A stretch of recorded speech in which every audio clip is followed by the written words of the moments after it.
اللہ تعالیٰ سے دعا ہے اللہ تعالیٰ صحیح طرح سے بات کہنے کی، سننے کی، سمجھنے کی اور پھر عمل کی اللہ ہم سب کو توفیق عطا فرمائے۔ کافی پڑھا لکھا طبقہ اور بزنس کمیونٹی سے متعلق کچھ افراد یہاں بیٹھے ہوئے ہیں۔ جب ہم مسجد میں بیان کرتے ہیں تو ہر طرح کا کراؤڈ ہوتا ہے، لیکن جب اس طرح کی گیدرنگ ہوتی ہے تو سلیکٹڈ لوگ ہوتے ہیں۔ تو آپ کے سامنے میں کیا بات کروں، آپ کو سب پتہ ہے۔ دیکھیے مسئلہ یہ ہے، اس وقت آیت تو میں نے پڑھی ہے رمضان سے متعلق۔ قرآن مجید کہتا ہے رمضان وہ مہینہ ہے جس میں ہم نے قرآن کو نازل کیا، ہدی للناس وبینات من الہدی۔ یہ کتاب ایسی ہے جس میں لوگوں کے لیے گائیڈنس ہے۔ یہ جو گائیڈنس ہے نا، یہ بڑا امپورٹنٹ لفظ ہے انسان کی زندگی کے لیے۔ قرآن کا یہ دعویٰ ہے کہ ہدایت، جس کو انگلش میں ہم گائیڈنس کہتے ہیں، اردو میں رہنمائی کہتے ہیں، قرآن کا یہ دعویٰ ہے کہ یہ رہنمائی صرف قرآن کے پاس ہے، قرآن کے علاوہ کسی کے پاس گائیڈنس ہے ہی نہیں۔ آپ کہہ سکتے ہیں کہ یہ تو عجیب سی بات ہے بھائی، گائیڈنس کیوں نہیں ہے؟ ہم گائیڈنس اپنے ماں باپ سے لیتے ہیں۔ جی اچھا، اب میں گائیڈنس ان سے لے رہا ہوں کہ نہیں لے رہا؟ کیا خیال ہے؟ ریکارڈنگ کی گائیڈنس ان سے، کاروبار کی گائیڈنس ہم دوسرے لوگوں سے لیتے ہیں، اور آپ کی طبیعت خراب ہو جائے تو ڈاکٹر سے آپ ہدایت لیتے ہیں، رہنمائی لیتے ہیں۔ تو ہم تو زندگی کے بہت سارے شعبوں میں مختلف قسم کے لوگوں سے گائیڈنس لیتے رہتے ہیں۔ قرآن کہہ رہا ہے کہ گائیڈنس صرف کس کے پاس ہے؟ قرآن کے پاس ہے۔ عجیب سی بات ہوئی، سمجھ میں آنے والی بات تو بظاہر نہ ہوئی ہے۔ بظاہر میں نے سوچ سمجھ کے لگایا ہے، اس لیے کہ اگر بظاہر کے بغیر کہہ دیتا کہ سمجھ میں آنے والی بات نہ ہوئی تو کلپ چل جاتا اور گستاخی اور توہین قرآن کا کیس چل کے پھانسی ہو جاتی۔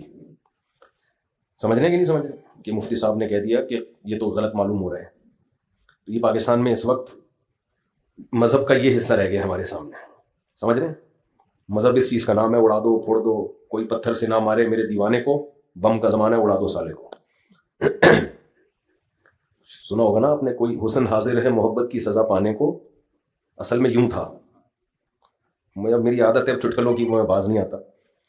محبوبہ نے کہا تھا پرانے زمانے میں کہ بھئی میرے حسن کی وجہ سے یہ مجھ پہ عاشق ہوا ہے تو سزا مجھے ملنی چاہیے، اس بیچارے کو کیوں مار رہے ہو؟ بھائی یہ ایکو ختم کریں، جیسے نارمل آواز ہے نا وہی رکھیں۔ حسن حاضر ہے محبت کی سزا پانے کو، کوئی پتھر سے نہ مارے میرے دیوانے کو۔ تو کراچی کے حالات سے یہ شاعر نے چینج کیا ہے، کوئی پتھر سے نہ مارے میرے دیوانے کو، بم کا زمانہ اڑا دو سالے کو۔ پرانے زمانے کی بات تھی۔ خیر، تو بھائی ہم تو مختلف زندگی کے شعبوں میں ہدایت ہم لیتے رہتے ہیں، لیکن قرآن کہہ رہے کہ ہدایت اور گائیڈنس صرف کس کے پاس ہے؟ قرآن کے پاس۔ لیکن سوال پیدا ہوتا ہے، بظاہر قرآن میں تو کوئی گائیڈنس ہے ہی نہیں۔ آپ کا گلا خراب ہو، قرآن سے گائیڈنس ملے گی کیسے ٹھیک کرنا ہے؟ جواب، اگر آپ ابھی تو ٹھیک ہے نا، گلا خراب تو نہیں ہے، تو جواب دے دیں مجھے۔ بھائی سب کا گلا خراب ہے تو جواب نہ دیں، اگر گلا صحیح ہے تو جواب دے دیں۔ ہمیں قرآن سے پتہ چلتا ہے گلا کیسے ٹھیک ہوتا ہے؟ نہیں۔ اگر قرآن سے پتہ چلتا ہوتا گلا کیسے ٹھیک ہوتا ہے تو میڈیکل کالجز میں قرآن پڑھایا جاتا۔ کیا خیال ہے؟ ENT اسپیشلسٹ بیٹھے ہوئے ہیں نا، کہاں گئے وہ کھڑے ہوئے کہاں چلے گئے؟ تو آپ کے کڈنی میں کوئی مسئلہ ہے، کڈنی کو کیسے ٹھیک رکھنا ہے، ہم نے یہ گائیڈنس ہمیں ملتی ہے قرآن سے؟ نہیں ملتی۔ اگر ملتی تو گورا اپنی یونیورسٹیوں میں کیا پڑھاتا؟ قرآن پڑھاتا۔ پیسے آپ نے کیسے کمانے ہیں، یہ گائیڈنس ہمیں ملتی ہے قرآن سے؟ نہیں مل رہی بھائی ہمیں۔ اس کے لیے آپ کو تاجروں کے پاس اپنے بچوں کو بٹھاتے ہو، کبھی بھی بزنس سیکھنے کے لیے بچوں کو قاریوں کے پاس نہیں بٹھایا جاتا، مولاناؤں کے پاس بھی نہیں بٹھایا جاتا۔ لوگ مجھ سے پوچھ رہے ہوتے ہیں مفتی صاحب بزنس کا طریقہ بتا دیں، تو میں کہتا ہوں بھائی میں کوئی طریقہ بتا دیتا تو میں خود نہیں کر لیتا؟ ہم تو خود دوسروں پہ اعتماد کرتے ہیں بزنس کے معاملے میں۔ ہاں یہ ضرور بتا دیتا ہوں کہ کروڑوں میں کوئی ایک آدھ ہوتا ہے جس پہ اعتماد کیا جا سکے۔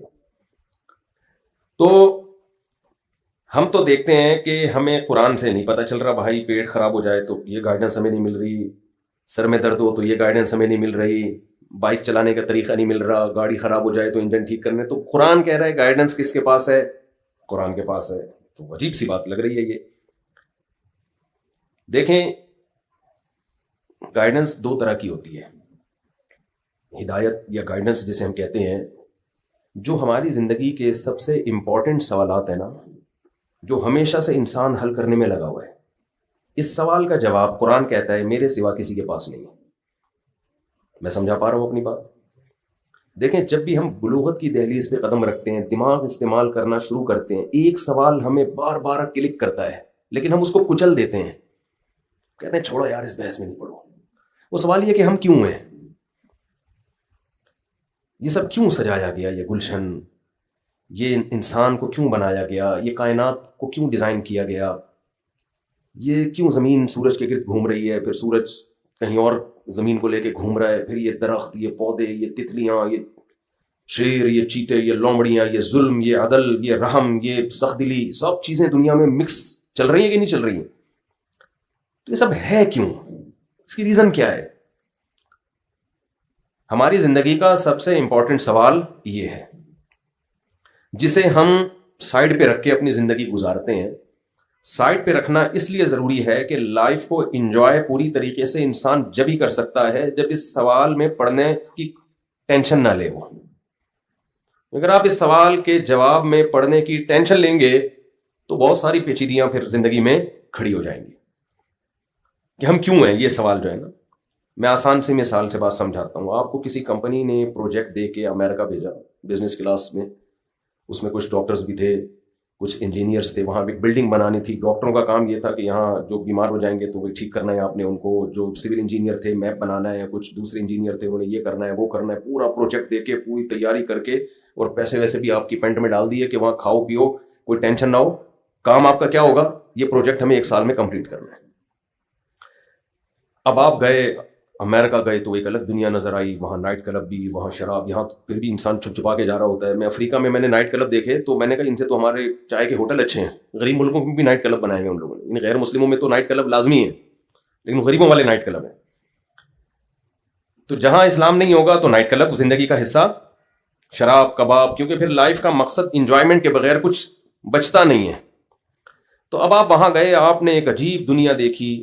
یار یہ تو علی رنگینیاں, یہاں تو شراب بھی ہے, زنا بھی ہے, عیاشی بھی ہے, کوئی ٹینشن نہیں ہے. جیسے بچے بگڑ جاتے ہیں نا باہر ملکوں میں, ابا پیسے دے کے بھیجتے ہیں یونیورسٹی میں پڑھ لینا, اتنے سیمسٹر کی فیس میں دے چکا ہوں. بچہ وہاں جا کے عیاشیوں, کئی بچے ہم نے دیکھے بگڑے ہیں وہاں جا کے. ابا نے پڑھائی کے لیے بھیجا, وہ پڑھائی کے علاوہ دوسرے کاموں میں لگ گئے. اب جب ان کو کوئی بار بار یاد دلائے گا کہ بیٹا تم یہاں آئے نہیں ہو, تمہیں یہاں بھیجا گیا ہے, کتنے پروٹوکول کے ساتھ بھیجا ہے, ورنہ پاکستان میں لوگ ترس رہے ہیں باہر بھاگنے کے لیے, تمہیں کمپنی نے بھیجا تو تم سوچتے نہیں ہو کہ تمہیں کیوں بھیجا گیا ہے. اب مجھے بات بتائیے, عیاشی کس میں, سوچنے میں ہے یا نہ سوچنے میں؟ نہ سوچنے میں مزے آ رہا ہے. چھوڑا یار دیکھیں گے, دیکھا جائے. سوچنے میں تو ٹینشنیں ہیں, کیوں بھیجا, مقصد کیا تھا, باؤنڈ ہو جاؤ گے آپ. انسان کی عادت یہ ہے کہ وہ خواہشات کو ہمیشہ ترجیح دیتا ہے. بہت کم لوگ ہوتے ہیں جو عقل کو سامنے رکھ کے زندگی گزارتے ہیں. ہم جب سے بالغ ہوتے ہیں نا, ہماری عقل اور دل کی خواہشات, ان کا ہمیشہ جھگڑا اور پھڈا ہی رہتا ہے. عقل کیا کہتی ہے, سگریٹ پیو کہ نہیں پیو, نہ پیو. لیکن دنیا میں کروڑوں لوگ ہیں جو سگریٹ پیتے ہیں. عقل کیا کہتی ہے, شراب ہونی چاہیے سوسائٹی میں کہ نہیں ہونی چاہیے. نہیں, باہر ملکوں میں آپ دیکھیں وہاں جو ایکسیڈنٹ ہوتے ہیں وہ اکثر شراب پی کے ہی ہوتے ہیں. لیکن دل کیا کہتا ہے, بھائی یہ سب چیزیں لیگل ہونی چاہیے. بہت ساری مثالیں ہیں. عقل کیا کہتی ہے, جس ماں باپ اور ماں نے تمہیں پالا تو بڑھاپے میں ان کو پالو یا اولڈ ہاؤس میں جمع کرا دو. جواب دینا, پالو نا. لیکن دل کیا کہتا ہے, گوروں کا دل. ہم تو کلچر کے میں باؤنڈ ہوئے ہیں نا تھوڑے سے ہم, ورنہ یہاں بھی دل یہی لوگوں کا کر رہا ہوتا ہے کہ ابا اولڈ ہاؤس میں ہی رہیں تو زیادہ اچھا. ان کا تو کلچر نہیں ہے تو وہ فوراً کہاں لے جاتے ہیں اس کو, ابا اماں کو, اولڈ ہاؤس میں. تو پوری زندگی ہماری عقل اور دل کے جھگڑوں میں گزرتی ہے. اس وجہ سے ہم خواہشات کو جب غالب رکھتے ہیں تو ہم یہ سوچتے ہی نہیں ہیں کہ ہم کیوں ہیں. قرآن کا یہ دعویٰ ہے کہ انسان کیوں ہے, اس سوال کا جواب صرف کس کے پاس ہے, قرآن کے پاس. اور اللہ کہتا ہے یہ میرے علاوہ کسی کے پاس جواب ہو بھی نہیں سکتا, کیونکہ بھیجا میں نے. کمپنی جس نے آپ کو بھیجا ہو کسی پروجیکٹ کو دے کر, وہ کمپنی یاد دلائے گی کہ تو پیڑے کھا رہا ہے وہاں بیٹھ کے. بزنس کلاس میں ہم نے تمہیں بھیجا, وہاں تمہیں پروجیکٹ دے کے بھیجا, تم عیاشیوں میں لگ گئے. تو یہ بار بار یہ ٹینشن کس کو ہوگی, کمپنی کو ہوگی, آپ کو تھوڑی ہوگی. جس نے بھیجا ہے یہ ٹینشن اس کی ہے, وہ یاد دلائے گی کمپنی. آپ کے ابا نے آپ کو پڑھائی کے لیے بھیجا، آپ کا ٹکٹ کروایا، آپ کو بھاری بھرکم فیسیں بھری ہیں اور مستقبل کی امید پہ بیٹھ گئے کہ میرا بچہ پڑھ کر آئے گا تو یہ کرے گا وہ کرے گا، تو وہاں دوست آپ کو یاد دلائیں نہ دلائیں، ابا فون کر کر کے یاد دلائے گا. تو جو بھیجتا ہے نا یہ اس کے ذمہ ہوتا ہے کہ وہ بتائے کہ میں نے کیوں بھیجا. تبھی ماضی میں وہ نعرہ لگا تھا نا مجھے کیوں نکالا، تو میں جواب میں کہتا بھائی جس نے نکالا ہے اس سے پوچھو. ہم نے نکالا ہوگا تو ہم کہیں گے نا. جو کام کرتا ہے تو کام کرنے والے سے پوچھا جاتا ہے کہ آپ نے یہ کام کیوں کیا، جس نے کیا ہی نہ ہو. اکثر میں ایک چٹکلا سناتا ہوں، ایک بہت موٹے تازے آدمی کا انتقال ہو گیا، تو اب جنازے کو کندھا دینا بڑا مشکل تھا نا، بھاری تھا. تو اب اس کے بچے بول رہے ہیں بھائی کندھا دو، تو وہ کہہ رہے ہیں ہم نے تھوڑی مارا ہے ہم کیوں کندھا دیں. تو جس نے کام کیا ہوتا ہے کام کی ریزن اس سے پوچھی جاتی ہے. آپ نے بچوں کو لڑائی کرتے ہوئے دیکھا ہوگا، گھر میں کوئی چیز ٹوٹ جاتی ہے، ماں باپ ایک بچے کو بلاتے ہیں بیٹا تم نے کیوں توڑا، وہ فوراً دوسرے پہ ڈالے گا میں نے نہیں توڑا اس نے توڑا ہے. وجہ کیا ہے؟ کیوں کا جواب وہ کنورٹ کر دیتا ہے کہ پہلے یہ ثابت ہو جائے نا کہ میں نے نہیں توڑا تو پھر مجھ سے یہ سوال بنے گا ہی نہیں کہ کیوں توڑا. تبھی وہ دوسرے پہ ڈال رہے ہوتے ہیں اس نے توڑا ہے، تاکہ یہ سوال کہ کیوں توڑا یہ مجھ سے نہ پوچھا جائے، یہ کس سے پوچھا جائے؟ اس سے پوچھا جائے. تو جو کام کرتا ہے اس سے پوچھا جاتا ہے آپ نے یہ کام کیوں کیا. ہمارے ساتھ ایک مسئلہ یہ ہے، گلشن اقبال میں آپ لوگ رہتے ہیں، ایک پڑھا لکھا علاقہ ہے، ایک اچھے لیول کے لوگ سوسائٹی کے لوگ رہتے ہیں یہاں پہ. تو آپ لوگ کے ساتھ ایک بہت بڑا مجھے کہنا پڑ رہا ہے، ایک بہت بڑا مسئلہ پڑھے لکھے لوگوں کے ساتھ یہ ہے کہ جو ان پڑھ ہوتے ہیں نا وہ تو کسی سوال کا جواب کسی سے پوچھتے ہی نہیں. پڑھے لکھے لوگ چونکہ انہوں نے کچھ دنیا پڑھی بھی ہوتی ہے تو وہ سمجھتے ہیں کہ جو ہم نے پڑھا ہے نا انہی کتابوں میں ہمیں ہر سوال کا جواب ملے گا. یہ بہت بڑی مسٹیک ہوتی ہے. آج کل یونیورسٹیوں میں لوگ سائنس سے بہت متاثر ہیں، گورے اسکالرز ہیں ان کو پڑھتے رہتے ہیں، تو وہ سمجھتے ہیں ہر سوال کا جواب ہمیں یہاں سے ملے گا. یہ بات ہی غلط ہے بھائی. آپ کو بہت سارے سوال کا جواب یونیورسٹیوں سے ملے گا. آپ کو فزکس میں یہ جواب مل جائے گا کہ آپ کتنے کلومیٹر فی گھنٹہ کی اسپیڈ سے بھاگیں گے تو کتنی دیر کے بعد آپ کہاں ہوں گے. یہ اس سوال کا جواب آپ کو ملے. کون سے کیمیکل کو کون سے کیمیکل سے ملائیں گے تو کیا بنے گا، اس کا جواب آپ کو سائنسدان دیں گے، کیمسٹری کے جو سائنٹسٹ ہیں وہ آپ کو دیں گے. آپ کے پیٹ میں درد ہو تو کس قسم کا درد ہو تو کون سی دوا کھانے سے آپ کا وہ درد ٹھیک ہوگا، اس سوال کا جواب آپ کو سائنٹسٹ دیں گے جو میڈیکل سائنس سے متعلق ہیں، وہ جواب دیں گے. لیکن میرے بھائی ہم کیوں ہیں، یہ کائنات کیوں بنی ہے، تو یہ سائنسدانوں نے بنائی نہیں ہے، نہ ہمیں سائنسدانوں نے بنایا ہے، نہ اس کائنات کو سائنسدانوں نے بنایا ہے. سائنسدان یہ بتا سکتے ہیں کہ کیسے بنی ہے. دھماکہ ہوا تھا اور ڈھن ڈھن کر کے یوں ہو گیا تھا، بن گئی تھی. کس نے دھماکہ کیا، اس کے پیش نظر اس خوبصورت ترین دھماکے سے مقصد کیا تھا اس کا. کھربوں سال بغیر دھماکے کے بھی تو گزر ہی گئے تھے نا. کیا خیال ہے؟ سائنسدان بتاتے ہیں نا اتنے کھرب سال ہماری کائنات پرانی ہے، تو کائنات کی جو اسٹارٹنگ ہے وہ اتنے کھرب سال پہلے ہے، اس سے پہلے بھی تو کچھ ہوگا نا. اس کا تو ہمیں نہیں پتا وہ کھرب ہے عرب ہے کیا ہے، اس کا تو کوئی بتا ہی نہیں سکتا. تو اتنے عرصے تک تو کچھ بھی نہیں تھا. تو یہ کیوں ہوا دھماکہ، اور اتنا خوبصورت دھماکہ ہوا، اور ایسا خاندانی دھماکہ. کراچی میں تو دھماکے ہوتے ہیں اس سے تو تباہی بربادی ہو جاتی ہے. آپ دیکھ رہے ہیں جتنے بھی دنیا میں دھماکے ہوئے ہیں آج تک کوئی خوبصورت نظام اس دھماکے سے وجود میں آیا؟ اللہ نہ کرے، ڈر کے بھاگ نہیں جائیے گا، اللہ نہ کرے یہاں دھماکہ ہو جائے، مثال دے رہا ہوں. تو آپ کا کیا خیال ہے، اس بوتل کا ڈھکن اگر نیچے ہوگا تو اس دھماکے کے نتیجے میں یہ ہو سکتا ہے کہ دھڑام سے بوتل پہ آگے ہو جائے؟ یہ تو ہو سکتا ہے کہ ڈھکن اڑ کے دور گرے اور بوتل کا پانی باہر ہو جائے اور سب دائیں بائیں ہو جائے، سارا سیٹ اپ تباہ و برباد ہو جائے. ایسا نہیں ہو سکتا کہ ہم بوتلیں ادھر پڑی ہوئی ہوں، ڈھکن ادھر ادھر گرے ہوئے ہوں اور دھماکہ ہو اور یہ خوبصورت محفل جم جائے. تو ایسا دھماکہ نہیں. اور جو ماہرین ہیں وہ کہتے ہیں وہ جو بگ بینگ تھیوری ہے، یہ دھماکہ سیکنڈ کے کروڑواں حصے میں بھی اگر تھوڑا سا فرق ہو جاتا ہے نا، معمولی سا، تو یہ اتنا خوبصورت نظام وجود میں نہیں آتا. اور یہ جو کہتے ہیں جو زمین وجود میں آئی، پھر زمین میں پانی، پھر پانی سے پھر زمین کا 23 ڈگری چھپ جانا، یہ سب ایسی خوبصورت کیلکولیشن ہے کہ ان میں سے اگر کچھ بھی کوئی بھی چیز نہ ہوتی تو یہ سب کچھ نہ ہوتا. مثال کے طور پر زمین سورج سے تھوڑا اور دور ہو جاتی تو ٹیمپریچر اتنا ڈاؤن ہو جاتا کہ زندگی نہ ہوتی. تھوڑا سا قریب ہو جاتی تو ہم سب کے کباب بنے ہوئے ہوتے. کیا خیال ہے؟ اگر پیدا ہوتے، وہ تو ہوتے ہی نہیں پیدا، کباب بنے ہوئے ہوتے ہم سب. یعنی ایک ایک چیز انسانی حیات کے لیے سوٹیبل ہے، پرفیکٹ بالکل. پانی بھی، آکسیجن بھی، ٹیمپریچر بھی، پھر گریوٹی بھی، پھر چاند بھی. اگر چاند نہ ہوتا تو بھی بہت زمین آڑی ترچھی ہو جاتی ہے ہماری. 2 چاند ہوتے تو وہ زیادہ مسئلہ ہو زمین کو، جیسے کسی کی جڑواں بچے ہو جائے نا بچے سنبھالنے کا تجربہ نہ ہو اور جڑواں ہو جائے. تو اتنی بہترین کیلکولیشن جو زندگی کے لیے ضروری تھی. اچھا میں نے ایک دفعہ اس پہ بیان کیا کہ بھائی دیکھو یہ کچھ نہ ہوتا تو زندگی نہ ہوتی. تو ایک ایتھیسٹ نے اس پہ اعتراض کیا, بھائی ہم نہیں ہوتے کوئی اور مخلوق ہوتی, ہم نہیں ہوتے تو ایسی مخلوق ہوتی جو کچھ اور ہوتی. بھائی تو پھر ہے کیوں نہیں, کسی اور سیارے پہ ایسی کوئی مخلوق ہے کیوں نہیں؟ یعنی ان کا مقصد یہ تھا کہ یہ انسان کے لحاظ سے یہ سب انوائرمنٹ نہیں بنی ہے, انوائرمنٹ کی وجہ سے انسان بنا ہے. یعنی یہ والی انوائرمنٹ نہ ہوتی تو کوئی اور مخلوق بن جاتی. ایسا نہیں ہے. وَجَعَلْنَا مِنَ الْمَاءِ كُلَّ شَيْءٍ حَيٍّ, قرآن کہتے ہیں ہم نے ہر جاندار چیز کو کس سے بنایا؟ پانی سے. تو پانی سے ہر جاندار چیز کو ہم نے بنایا ہے. تو یہ انوائرمنٹ حیات کے لیے ضروری نہیں, انتہائی ضروری تھی. یہ کیلکولیشن آٹومیٹیکلی کسی حادثے کا نتیجہ بولیں نہیں ہو سکتا. پھر کتنی چیزوں کو آپ حسن اتفاق سے مانو گے؟ ہم کہتے ہیں نا بھائی حسن اتفاق ہے, کیسا ہو گیا؟ یوں ایک سیل بنا, پھر یہ ہوا, پھر یہ ہوا, پھر یہ ہوا, وغیرہ وغیرہ. وہ تو پورا لمبا چوڑا سیٹ اپ ہے ان کے پاس. یہ بار بار نہ ہلیں جلیں نہیں, پھر بہت ڈسٹربنس ہو رہی ہے. ہاں جی. تو یہ کہتے ہیں نا حسن اتفاق سے یہ سب کچھ ہو گیا. میں اکثر اس کی ایک مثال دیتا ہوں. حسن اتفاق سے یہ تو ہوتا ہے کہ آپ نے کسی سے کروڑوں روپے قرض لیا تھا اور بھاگے, آپ جس بس میں چڑھے اتفاق سے وہ بھی اسی بس میں تھا. آپ نے مکان علاقہ چھوڑ کے کہیں اور گئے, پتہ چلا پڑوس میں بھی. یعنی قبح اتفاقات تو بہت ہوتے ہیں, ایسے حسن اتفاق نہیں ہوتے کہ آپ نے کسی سے 1 کروڑ روپے لیے, جیسے ہی لیے اس کا انتقال ہو گیا, وہ آپ کے ہو گئے 1 کروڑ. پھر آپ نے اس سے 1 کروڑ روپے قرضہ لیا, اگلے دن جس سے قرضہ لو ساری دنیا مر جائے گی, وہ نہیں مرتا. وہ نہیں مرے گا. یہ تو خیر ایک سمجھانے کے لیے مثال دے رہا ہوں. تو لا آف چانس, کچھ چیزیں بائی چانس ہو جاتی ہیں نا.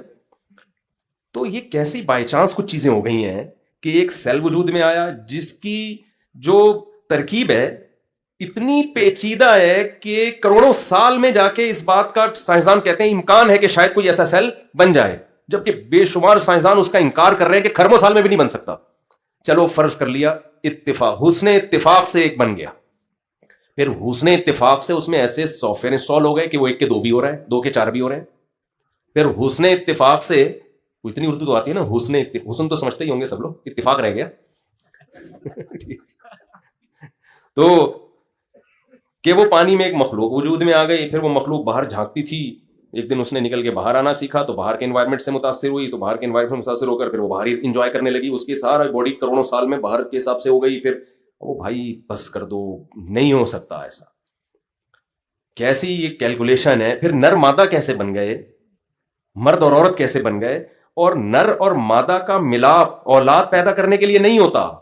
فطرت نے ان کے دل میں مرد اور عورت میں یا نر اور مادہ میں اٹریکشن کسی اور, ان کا کوئی اور مقصد ہوتا ہے. اس سے ریزلٹ فطرت لے رہی ہوتی ہے گروتھ کا, نسل بڑھانے کا, جو بالکل دونوں ایک دوسرے سے کیا ہیں, ڈفرینٹ ہیں.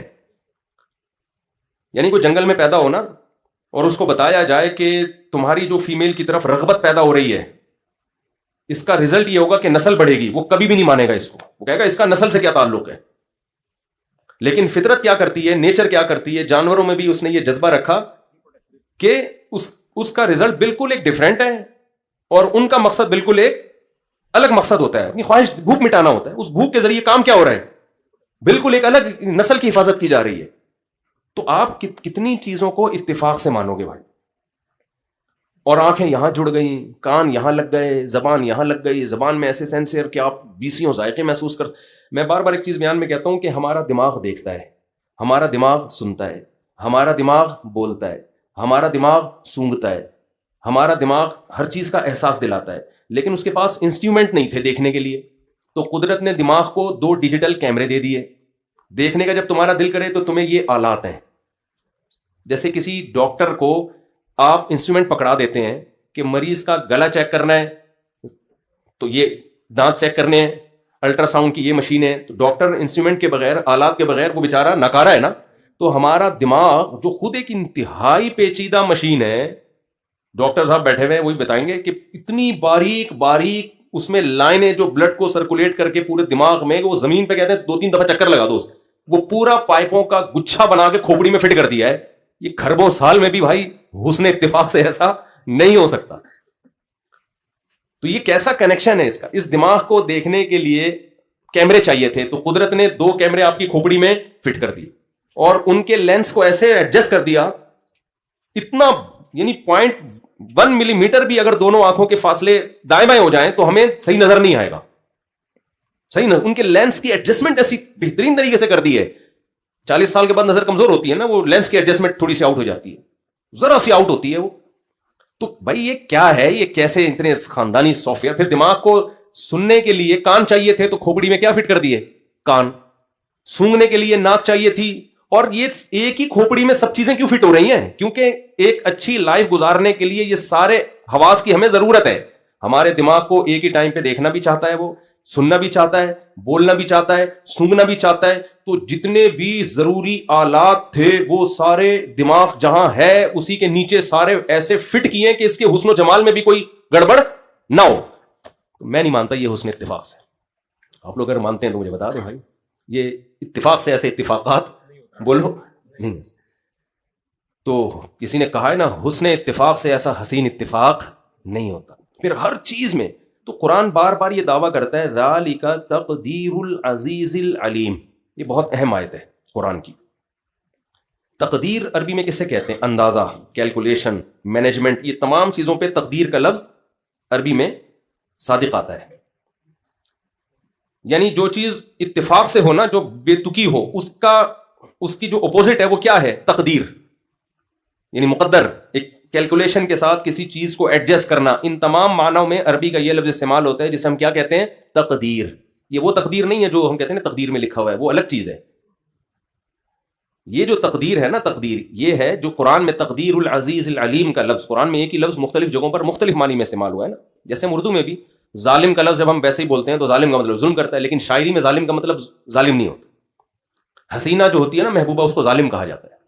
اگر اس کو کوئی عادل کہہ دے تو وہ پھر اس کے حسن کی تعریف نہیں کی آپ نے. ظالم کا مطلب ہے، اب یہاں سارے ظالم کا مطلب کیا ہے بھائی؟ جو جس سے آپ کو عشق ہو جائے تو وہ ظالم ہی ہوتا ہے نا. اگر وہ عادل ہے تو اس کا مطلب تو اس نے تو آپ کو کوئی تکلیف ہی نہیں دی، اس کے حسن پہ آپ کو ٹینشن ہی نہیں لے رہے. تو ٹینشن ظالم دیتا ہے نا، عادل تھوڑی ٹینشن دیتا. تو یہ شاعروں کی اپنی اصطلاحات ہوتی ہیں. ہم دیکھتے ہیں ایک ہی لفظ ایک ہی زبان میں مختلف جگہوں پہ مختلف معنی میں وہ استعمال ہوتا ہے. تو قرآن میں بھی ایسا ہی ہے، ایک لفظ ایک جگہ کسی اور معنی میں ہے. قرآن میں ظلم کا لفظ بھی ایسے، وَلَمْ تَظْلِمْ مِنْهُ شَيْئًا. قرآن کہتا ہے وہ ایک باغ تھا جس کا درخت پھل دیا کرتا تھا اور ظلم نہیں کرتا تھا. تو وہاں ظلم کا مطلب ظلم نہیں ہے، ظلم کا مطلب پھلوں میں کمی نہیں کرتا تھا. تو مختلف معنی میں قرآن کے الفاظ مختلف. تو جب ہم یہ آیت پڑھتے ہیں ذالک تقدیر العزیز العلیم، یہ بہت امپورٹنٹ آیت ہے. قرآن میں نا سورہ یاسین میں اللہ نے ستاروں سیاروں کا تذکرہ کیا اور کہا للشمس ينبغي لها ان تدرك القمر ولا الليل سابق النهار كل في فلك يسبحون. یہ جتنے ستارے سیارے ہیں آسمان میں ایک مخصوص دائرے میں یسحبون، تیرتے چلے جا رہے ہیں. میں سمجھا پا رہا ہوں اپنی بات؟ یہ جو نظام ہے نا پورا، یہ تیر رہے ہیں. حالانکہ پانی تھوڑی ہے جو تیر رہے ہوں گے. تیرنے کا لفظ اسموتھلی بالکل، یعنی ایسا نہیں ہے کوئی اسپیڈ بریکر آ رہا ہو یا کوئی تھوڑا سا یوں ہل گئے ہوں، آگے ہوائیں تیز آئی ہوں تو یوں ہو گئے ہوں. بالکل جیسے کوئی سوئمر بہترین تیرتا ہوا جا رہا ہوتا ہے، بالکل ایسے ہی یہ سب کے سب ایک مخصوص دائرے میں تیر رہے ہیں. تو قرآن نے یہ دعویٰ کر کے کہا یہ حسن اتفاق نہیں ہے، یہ خود بخود نہیں ہوا. ذالک تقدیر، یہ مینجمنٹ ہے، کیلکولیشن ہے. اب تقدیر کا مطلب سمجھ میں آیا کہ یہ تقدیر یہ اپوزٹ ہے، کچھ کام اتفاق سے ہو جائے. تو اللہ کہہ رہے ہیں یہ اتفاق سے نہیں ہو رہا، یہ مینجمنٹ ہے، یہ کیلکولیشن ہے. باقاعدہ کس سیارے کو، کس ستارے کو کتنی اسپیڈ پہ کس مدار میں دوڑنا ہے تاکہ یہ نظام کائنات چلتا رہے. پھر زمین کو جو 23 ڈگری جھکا کے گھما دیا، ہر چیز میں قرآن کہہ رہا ہے یہ نہیں ہو سکتا. تم اس میں جب غور کرو گے تمہیں پتہ چلے گا یہ کیلکولیشن ہے. اور قرآن پھر آگے یہ دعویٰ کر رہا ہے یہ کیلکولیشن بھی کسی معمولی ذات کی طرف سے نہیں ہے. جب تم اس میں غور کرو گے تمہارے سامنے 3 چیزیں نکل کے آئیں گی. ہم جب کائنات میں غور کرتے ہیں نا تو ہم یہاں تک غور کرتے ہیں کہ یہ بوتل کیسے بنی اور اس پہ ڈھکن کیسے لگا اور اس کے اندر کیا ہے. اس سے آگے نہیں جاتے کہ یار اس کو کس کمپنی نے بنایا، دنیا میں تو ہم چلے جاتے ہیں، یعنی دنیا میں تو ہم چلے جاتے ہیں اس کو کس کمپنی نے بنایا اور کیوں بنایا وغیرہ وغیرہ، لیکن جب ہم اس کائنات میں غور و فکر کرتے ہیں تو کیسے بنی اس میں تو غور ہوتا ہے، بنانے والا کون ہے اور اس کی کیا صفات ہو سکتی ہیں، اس سوال کو ایسے پی جاتے ہیں جیسے آپ دوسری شادی کرتے ہوئے پکڑے جائیں اور بیگم آپ سے پوچھ لے کہ میں نے سنا کہ آپ نے کر لی، تو آپ کی حالت کیا ہوتی ہے؟ آپ کوشش کرو گے ٹاپک چینج ہو ٹاپک چینج ہو، گھماؤ گے ادھر ادھر، بھائی کیا کہ شادیوں کے علاوہ کوئی اور بات نہیں آتی بیگم تمہیں؟ تو دنیا اس سوال کو پی رہی ہے، جبکہ قرآن سب سے زیادہ فوکس اسی سوال کو کرتا ہے، ان فی خلق السماوات والارض واختلاف اللیل والنہار لآیات لأولی الالباب، اللہ کہتے ہیں زمین اور آسمان کے بنانے میں، دن رات کے عدلنے بدلنے میں، اور یہ ساری چیزوں میں عقل مندوں کے لیے بڑی بڑی نشانیاں ہیں۔ بھائی نشانیاں عقل مندوں کے لیے ہیں تو وہ ان نشانیوں میں غور کر کے رزلٹ کیا نکالتے ہیں؟ آپ کہہ سکتے ہو انگریزوں نے ان نشانیوں پہ غور کر کے رزلٹ یہ نکالا کہ ہم سورج تک کیسے پہنچ سکتے ہیں، ہم چاند تک کیسے پہنچ سکتے ہیں۔ یہ رزلٹ نکالنے پر بھی اللہ کی طرف سے کوئی پابندی نہیں ہے، یہ گائیڈنس آپ کو مل جائے گی سائنسدانوں سے۔ قرآن کسی اور گائیڈنس کی بات کر رہا ہے، قرآن کہہ رہا ہے جب جو اس کائنات میں غور کرتے ہیں تو وہ اس نتیجے تک پہنچتے ہیں، ربنا ما خلقت ھذا باطلا، اے اللہ تو نے یہ سب بیکار پیدا نہیں کیا، ایویں ہی نہیں پیدا کر لیا ہے ایویں، یا تو نے ایک دھماکے سے سب کچھ توڑ تاڑ کے برابر، ویسے ہی یہ نہیں ہو سکتا۔ انسانی فطرت اس بات کو کبھی قبول نہیں کر سکتی کہ بنانے والے نے ویسے ہی بنا دیا اور اس کے پیچھے کوئی مقصد تھا ہی نہیں، بس ویسے ہی، یہ نہیں ہو سکتا۔ تو میں وہ پہلے ذالک تقدیر العزیز العلیم کو ذرا تھوڑا سا اس کو ایکسپلین کروں تو قرآن جب بھی اس کائنات میں غور و فکر کرنے کا حکم دیتا ہے تو قرآن کہتا ہے یہ خود بخود نہیں ہے۔ ایک اور آیت ہے نا، ام خلقوا من غیر شیء ام هم الخالقون، قرآن کہتا ہے کیا تم خود سے بن گئے ہو یا تم نے خود اپنے آپ کو بنا لیا ہے؟ بھائی جواب نہیں دیا اس سوال کا۔ بعض جواب اتنے واضح ہوتے ہیں کہ قرآن سوال کر کے چھوڑ دیتا ہے، جیسے مشرکین سے قرآن نے جب خطاب کیا، امن جعل الارض قرارا وجعل خلالها انہارا وجعل لها رواسي وجعل بین البحرین حاجزا، یہ جو بتوں کو پوچھتے ہیں نا، قرآن ان سے خطاب کرتا ہے بھلا جس نے زمین کو جائے قرار بنا دیا، جس نے زمین کے درمیان پانی جاری کر دیا، جس نے زمین میں پہاڑ گاڑ دیے اور میٹھے اور کھارے پانی کو ایک ساتھ چلا دیا، الہ مع اللہ، اس کے علاوہ کوئی اور عبادت کے لائق ہو سکتا ہے؟ آگے جواب نہیں دیا، اس لیے کہ یہ تو دو اور دو چار کی طرح بات ہے کہ نہیں ہو سکتا۔ بھائی یہ پتھروں کے بنے ہوئے بتوں کے سامنے کیا جھکتے ہو، ان کا کیا تک بنتا ہے کہ گائے کی عبادت کر رہے ہو یا سورج کی عبادت کر رہے ہو، یہ کیا کیا کیا کر رہے ہو؟ تو یہاں بھی قرآن نے سوال کر کے چھوڑ دیا ہے، ام خلقوا من غیر شیء ام هم الخالقون، اللہ کہتے ہیں خود بخود بن گئے، لا آف چانس کے تحت، بائی چانس ایسا ہو گیا کہ ایک سیل بنا، سافٹ ویئر اس میں انسٹال ہو گئے، اور پھر عجیب بات ہے ماں اور مرد اور عورت کا ملاپ ہوتا ہے، حمل ٹھہرتا ہے، کھانا کھانے سے اس بچے کی ہڈیاں بن رہی ہیں اور سب کچھ بنا کے جیسے ہی بچہ مارکیٹ میں آیا ماں کی چھاتیوں میں حسن اتفاق سے دودھ بھی اسی وقت بن گیا۔ میرے خیال میں سمجھا نہیں پا رہا یہ کون سا حسن اتفاق ہے یار۔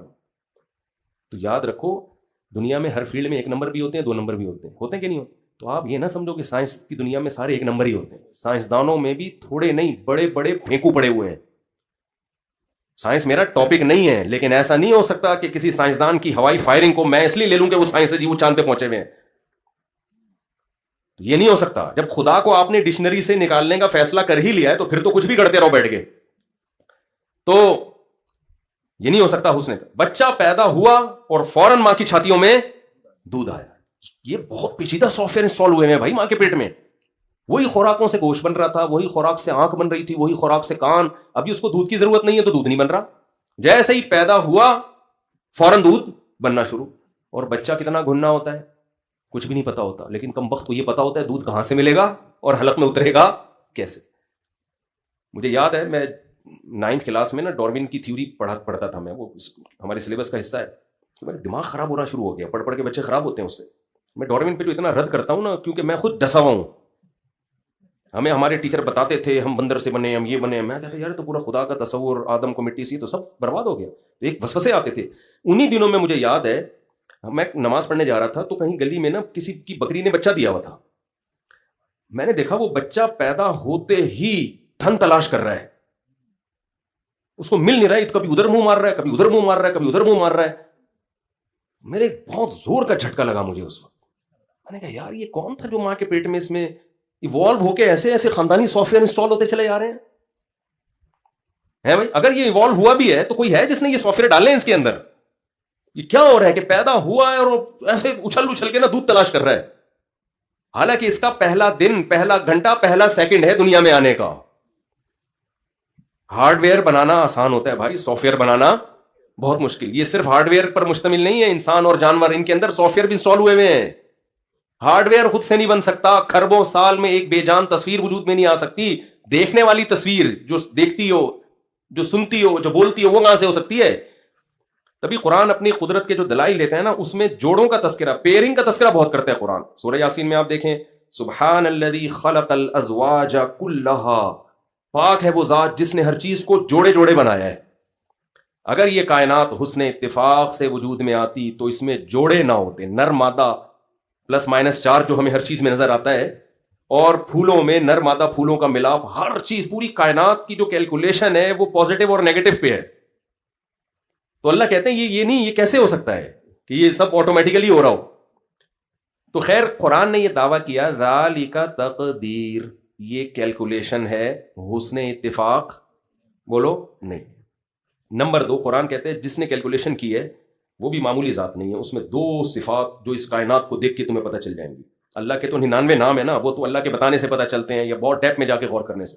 2 چیزیں اس کائنات کو دیکھتے ہی پتہ چل جاتی ہیں کہ جس نے بنایا ہے العزیز, بہت پاورفل ہے, وہ کمزور نہیں ہے.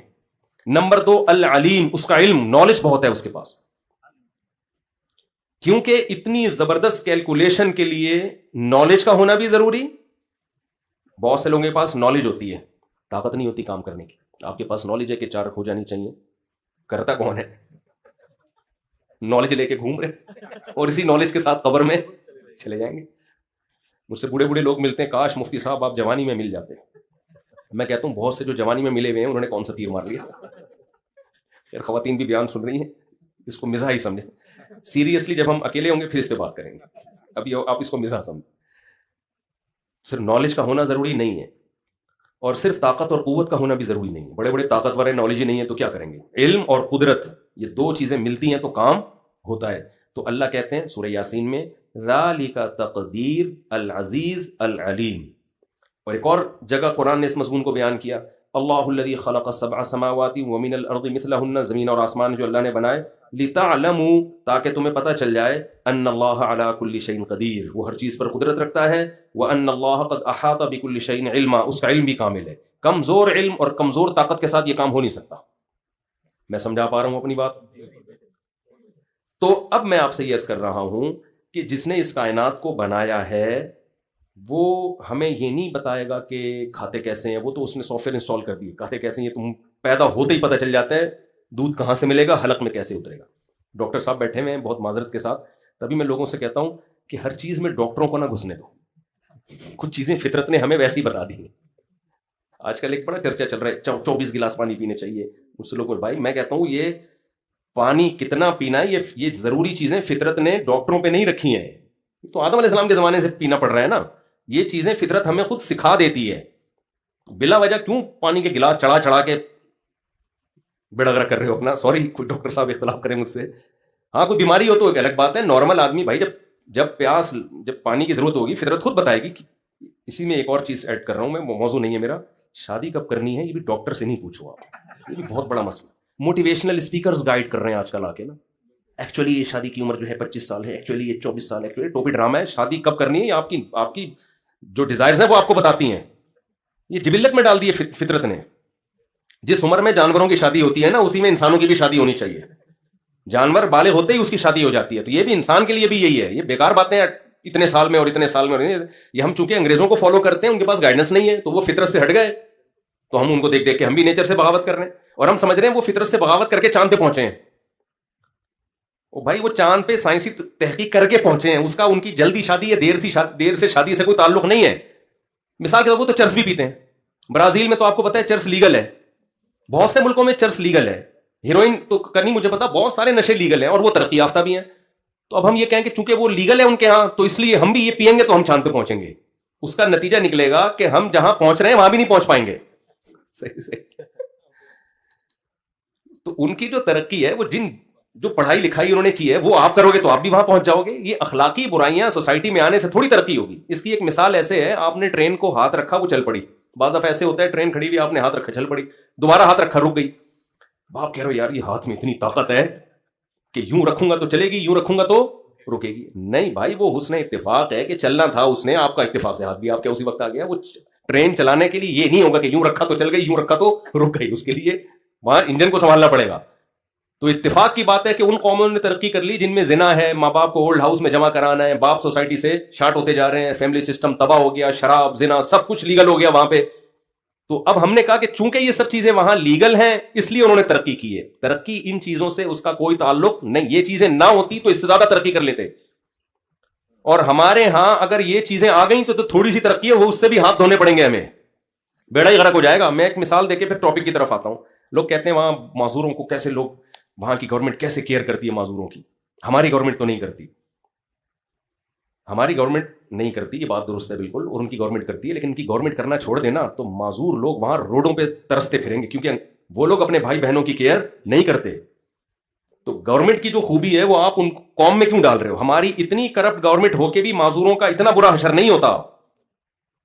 لوگ زکات سے, صدقات و خیرات سے, جنت کی امید میں, لالچ میں معذور بچوں کو بھی پالتے ہیں, معذور بہن بھائیوں, بیوہ عورتوں کا, اپنی بیوہ بہنوں کا ساری زندگی گھر چلا رہے ہوتے ہیں. گورے میں تھوڑی اتنا ظرف ہے تو کسی کا گھر چلائے. وہ جو اپنی بیوی کو چائے کی پیالی نہیں پلا سکتا وہ بیوہ بہن کو سنبھالے گا. آج مجھے کسی نے بتایا خواتین بائکیاں چلا رہی ہیں نا, کتنی ماڈرن ہو گئی ہیں خواتین, بائکیاں چلا رہی ہیں, سواریاں لے کے جا رہی ہیں. تو ان خواتین کے خلاف بات کریں آپ. میں نے کہا میں ان خواتین کے خلاف اس لیے بات نہیں کروں گا کہ جس عورت کو عزت کے ساتھ گھر میں مرد روزی روٹی دینے کے لیے تیار نہ ہو تو وہ کیا چلائے گی؟ بائکیاں چلائے گی. تو یہ پڑھے لکھے لوگوں میں ایسا ہو رہا ہے کہ انڈیویجول لائف ہر آدمی کی کوئی ذمہ داری کی اٹھانی نہیں ہے. میرا انگریز کا یہی ویژن ہے, میری دولت میں. تو وہاں بھی خواتین بائکیاں بھی چلاتی ہیں, وہاں بھی خواتین جو سارے کام مرد کر رہے ہیں ان کو کرنے پڑتے ہیں. اسلام نے اس کا آلٹرنیٹ دیا ہے, بھائی عورت کو عزت کے ساتھ کون کھلائے گا؟ گھر میں شوہر کھلائے گا. شوہر نہیں کھلا رہا, اس کا بھائی کھلائے گا, اس کا باپ کھلائے گا. تو خیر کہاں سے کام چلے گئے. تو میں یہ کر رہا تھا بھائی جس نے بنایا ہے وہ پرپز بتائے گا نا کیوں بنایا. تو یہ والی گائیڈنس جو بڑی خاندانی قسم کی گائیڈنس ہے, جو ہماری لائف کے لیے سب سے زیادہ بولو ضروری ہے, یہ قرآن کہتے ہیں میرے سوا کسی کے پاس نہیں ہے. اور ظاہر ہے قرآن اگر اللہ کا کلام ہے تو اللہ کے سوا کوئی یہ بتا بھی نہیں سکتا. تو اس گائیڈنس میں ہمیں 2-3 چیزوں کی ضرورت ہے. نمبر 1, ہم کیوں بنے ہیں, کوئی بنانے والا ہے یا نہیں ہے. اور نمبر 3, جس مقصد کے لیے بنے ہیں اس مقصد پہ ہم آئیں گے کیسے. موٹیویشن بھی چاہیے نا انسان کو. یہ ساری گائیڈنس ہمیں کہاں سے ملتی ہے؟ قرآن سے. خوب اچھی طرح سمجھ لیں, سائنس قرآن کا ٹاپک نہیں ہے اور اس میں کوئی ہمیں شرمندگی کی بات نہیں ہے. یہ ٹاپک نہیں ہے قرآن کا نا.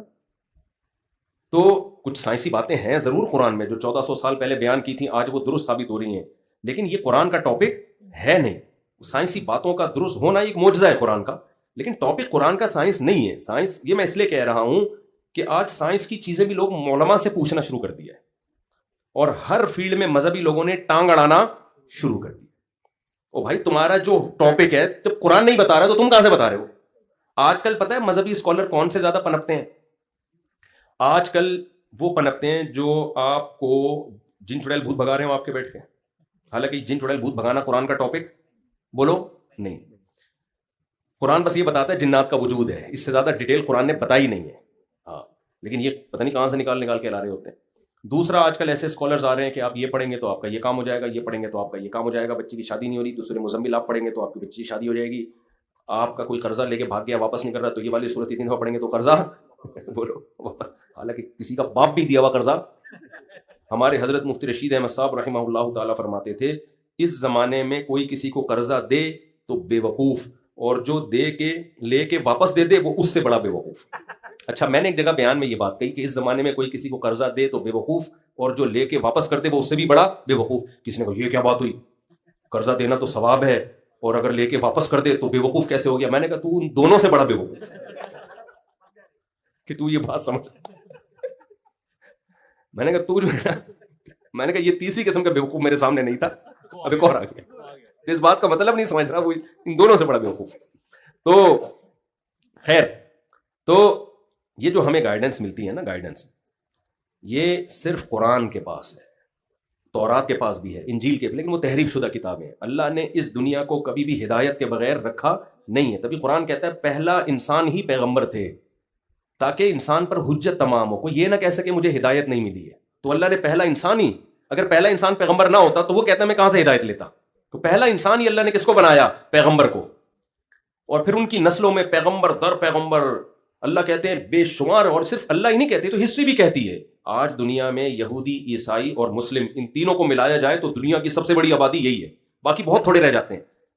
تو آپ کا کیا خیال ہے یہ تینوں اتنی بڑی آبادی کے لوگ، ان سب کا ایمان ہے کہ آدم علیہ السلام بھی آئے، نوح علیہ السلام بھی آئے، ابراہیم علیہ السلام بھی آئے، یعقوب علیہ السلام بھی آئے، اسماعیل علیہ السلام بھی آئے، ادریس علیہ السلام بھی آئے، ہود علیہ السلام بھی آئے، اور صالح علیہ السلام بھی آئے، شعیب علیہ السلام، یہ سارے اتنے لوگ، جبکہ ان کی آپس میں دشمنیاں بھی ہیں، یہ ایک دوسرے کو مانتے بھی نہیں ہیں، پھر بھی یہ سب مانتے ہیں. پھر یہودی یہ بھی مانتے ہیں عیسیٰ علیہ السلام آئے، اگرچہ ان کو نبی نہیں مانتے، لیکن یہ مانتے ہیں کہ عیسیٰ ابن مریم آئے. پھر یہ بھی مانتے ہیں محمد صلی اللہ علیہ وسلم آئے، اگرچہ ان کو نبی نہیں مانتے، لیکن یہ مانتے ہیں کہ آئے. تو میرا خیال ہے کسی چیز کو ثابت کرنے کے لیے نا اس سے زیادہ ثبوت کی ضرورت نہیں ہوتی. ایک ایتھیسٹ نے کہا کہ عیسیٰ ابن مریم نام کا تو کوئی شخص گزرا ہی نہیں ہے، یہ تو یہودی، عیسائی اور مسلمانوں نے مل کے ایک شخصیت کو فرض کر لیا ہے. میں نے ان سے بولا، میں نے کہا یہ کون سا سن چل رہا ہے؟ 2025. میں نے کہا بھائی صاحب اتنی مشہور شخصیتیں تھیں یہ کہ ان کے دنیا سے جانے کے بعد لوگوں نے تاریخوں کو متعین کیا ہے. دنیا میں بہت بڑا واقعہ ہوتا ہے تو ہسٹری کو اس واقعے سے جوڑا جاتا ہے نا. دیکھو ہم اکثر شادی بیاہ کی بات کر رہے ہوتے ہیں، اگر رمضان آنے والا تو عید کے بعد شادی ہوگی، بقرعید کے بعد میں تمہارا یہ کام کروں، کیونکہ 2 بڑے ایونٹ آ رہے ہیں، 2 بڑے واقعات ہو رہے ہیں. تو انسان جب کسی کو ہسٹری سے جوڑتا ہے نا تو کوئی جو بڑا ایونٹ ہوتا ہے اس سے اس کا لنک جوڑ دیتا ہے. 9/11 ایک دنیا میں ایک واقعہ بن، یار یہ واقعہ 9/11 سے پہلے کا یا 9/11 کے بعد کا ہے، یہ کووڈ سے پہلے کا یا کووڈ کے بعد کا. تو یہ اس کی علامت ہوتی ہے، یہ ایک ایسا واقعہ ہے جس کو سب مانتے ہیں. تو ہم کہتے ہیں 2025، کیا مطلب؟ پوری دنیا میں عیسائی دنیا بہت بڑی دنیا ہے. تو اس دن سے، وہ الگ بات ہے اس کی کیلکولیشن میں کوئی اونچ نیچ ہو گئی ہو، 2024 ہو 25 نہ ہو یا 26 ہو 25، لیکن یہ کہ ایک ایسی شخصیت کے وجود ہی کا انکار کر دینا. میں کہہ رہا ہوں یہ واقعہ 9/11 سے پہلے کا. آپ نے کہا 9/11 کچھ بھی نہیں بنایا ہوا ہے.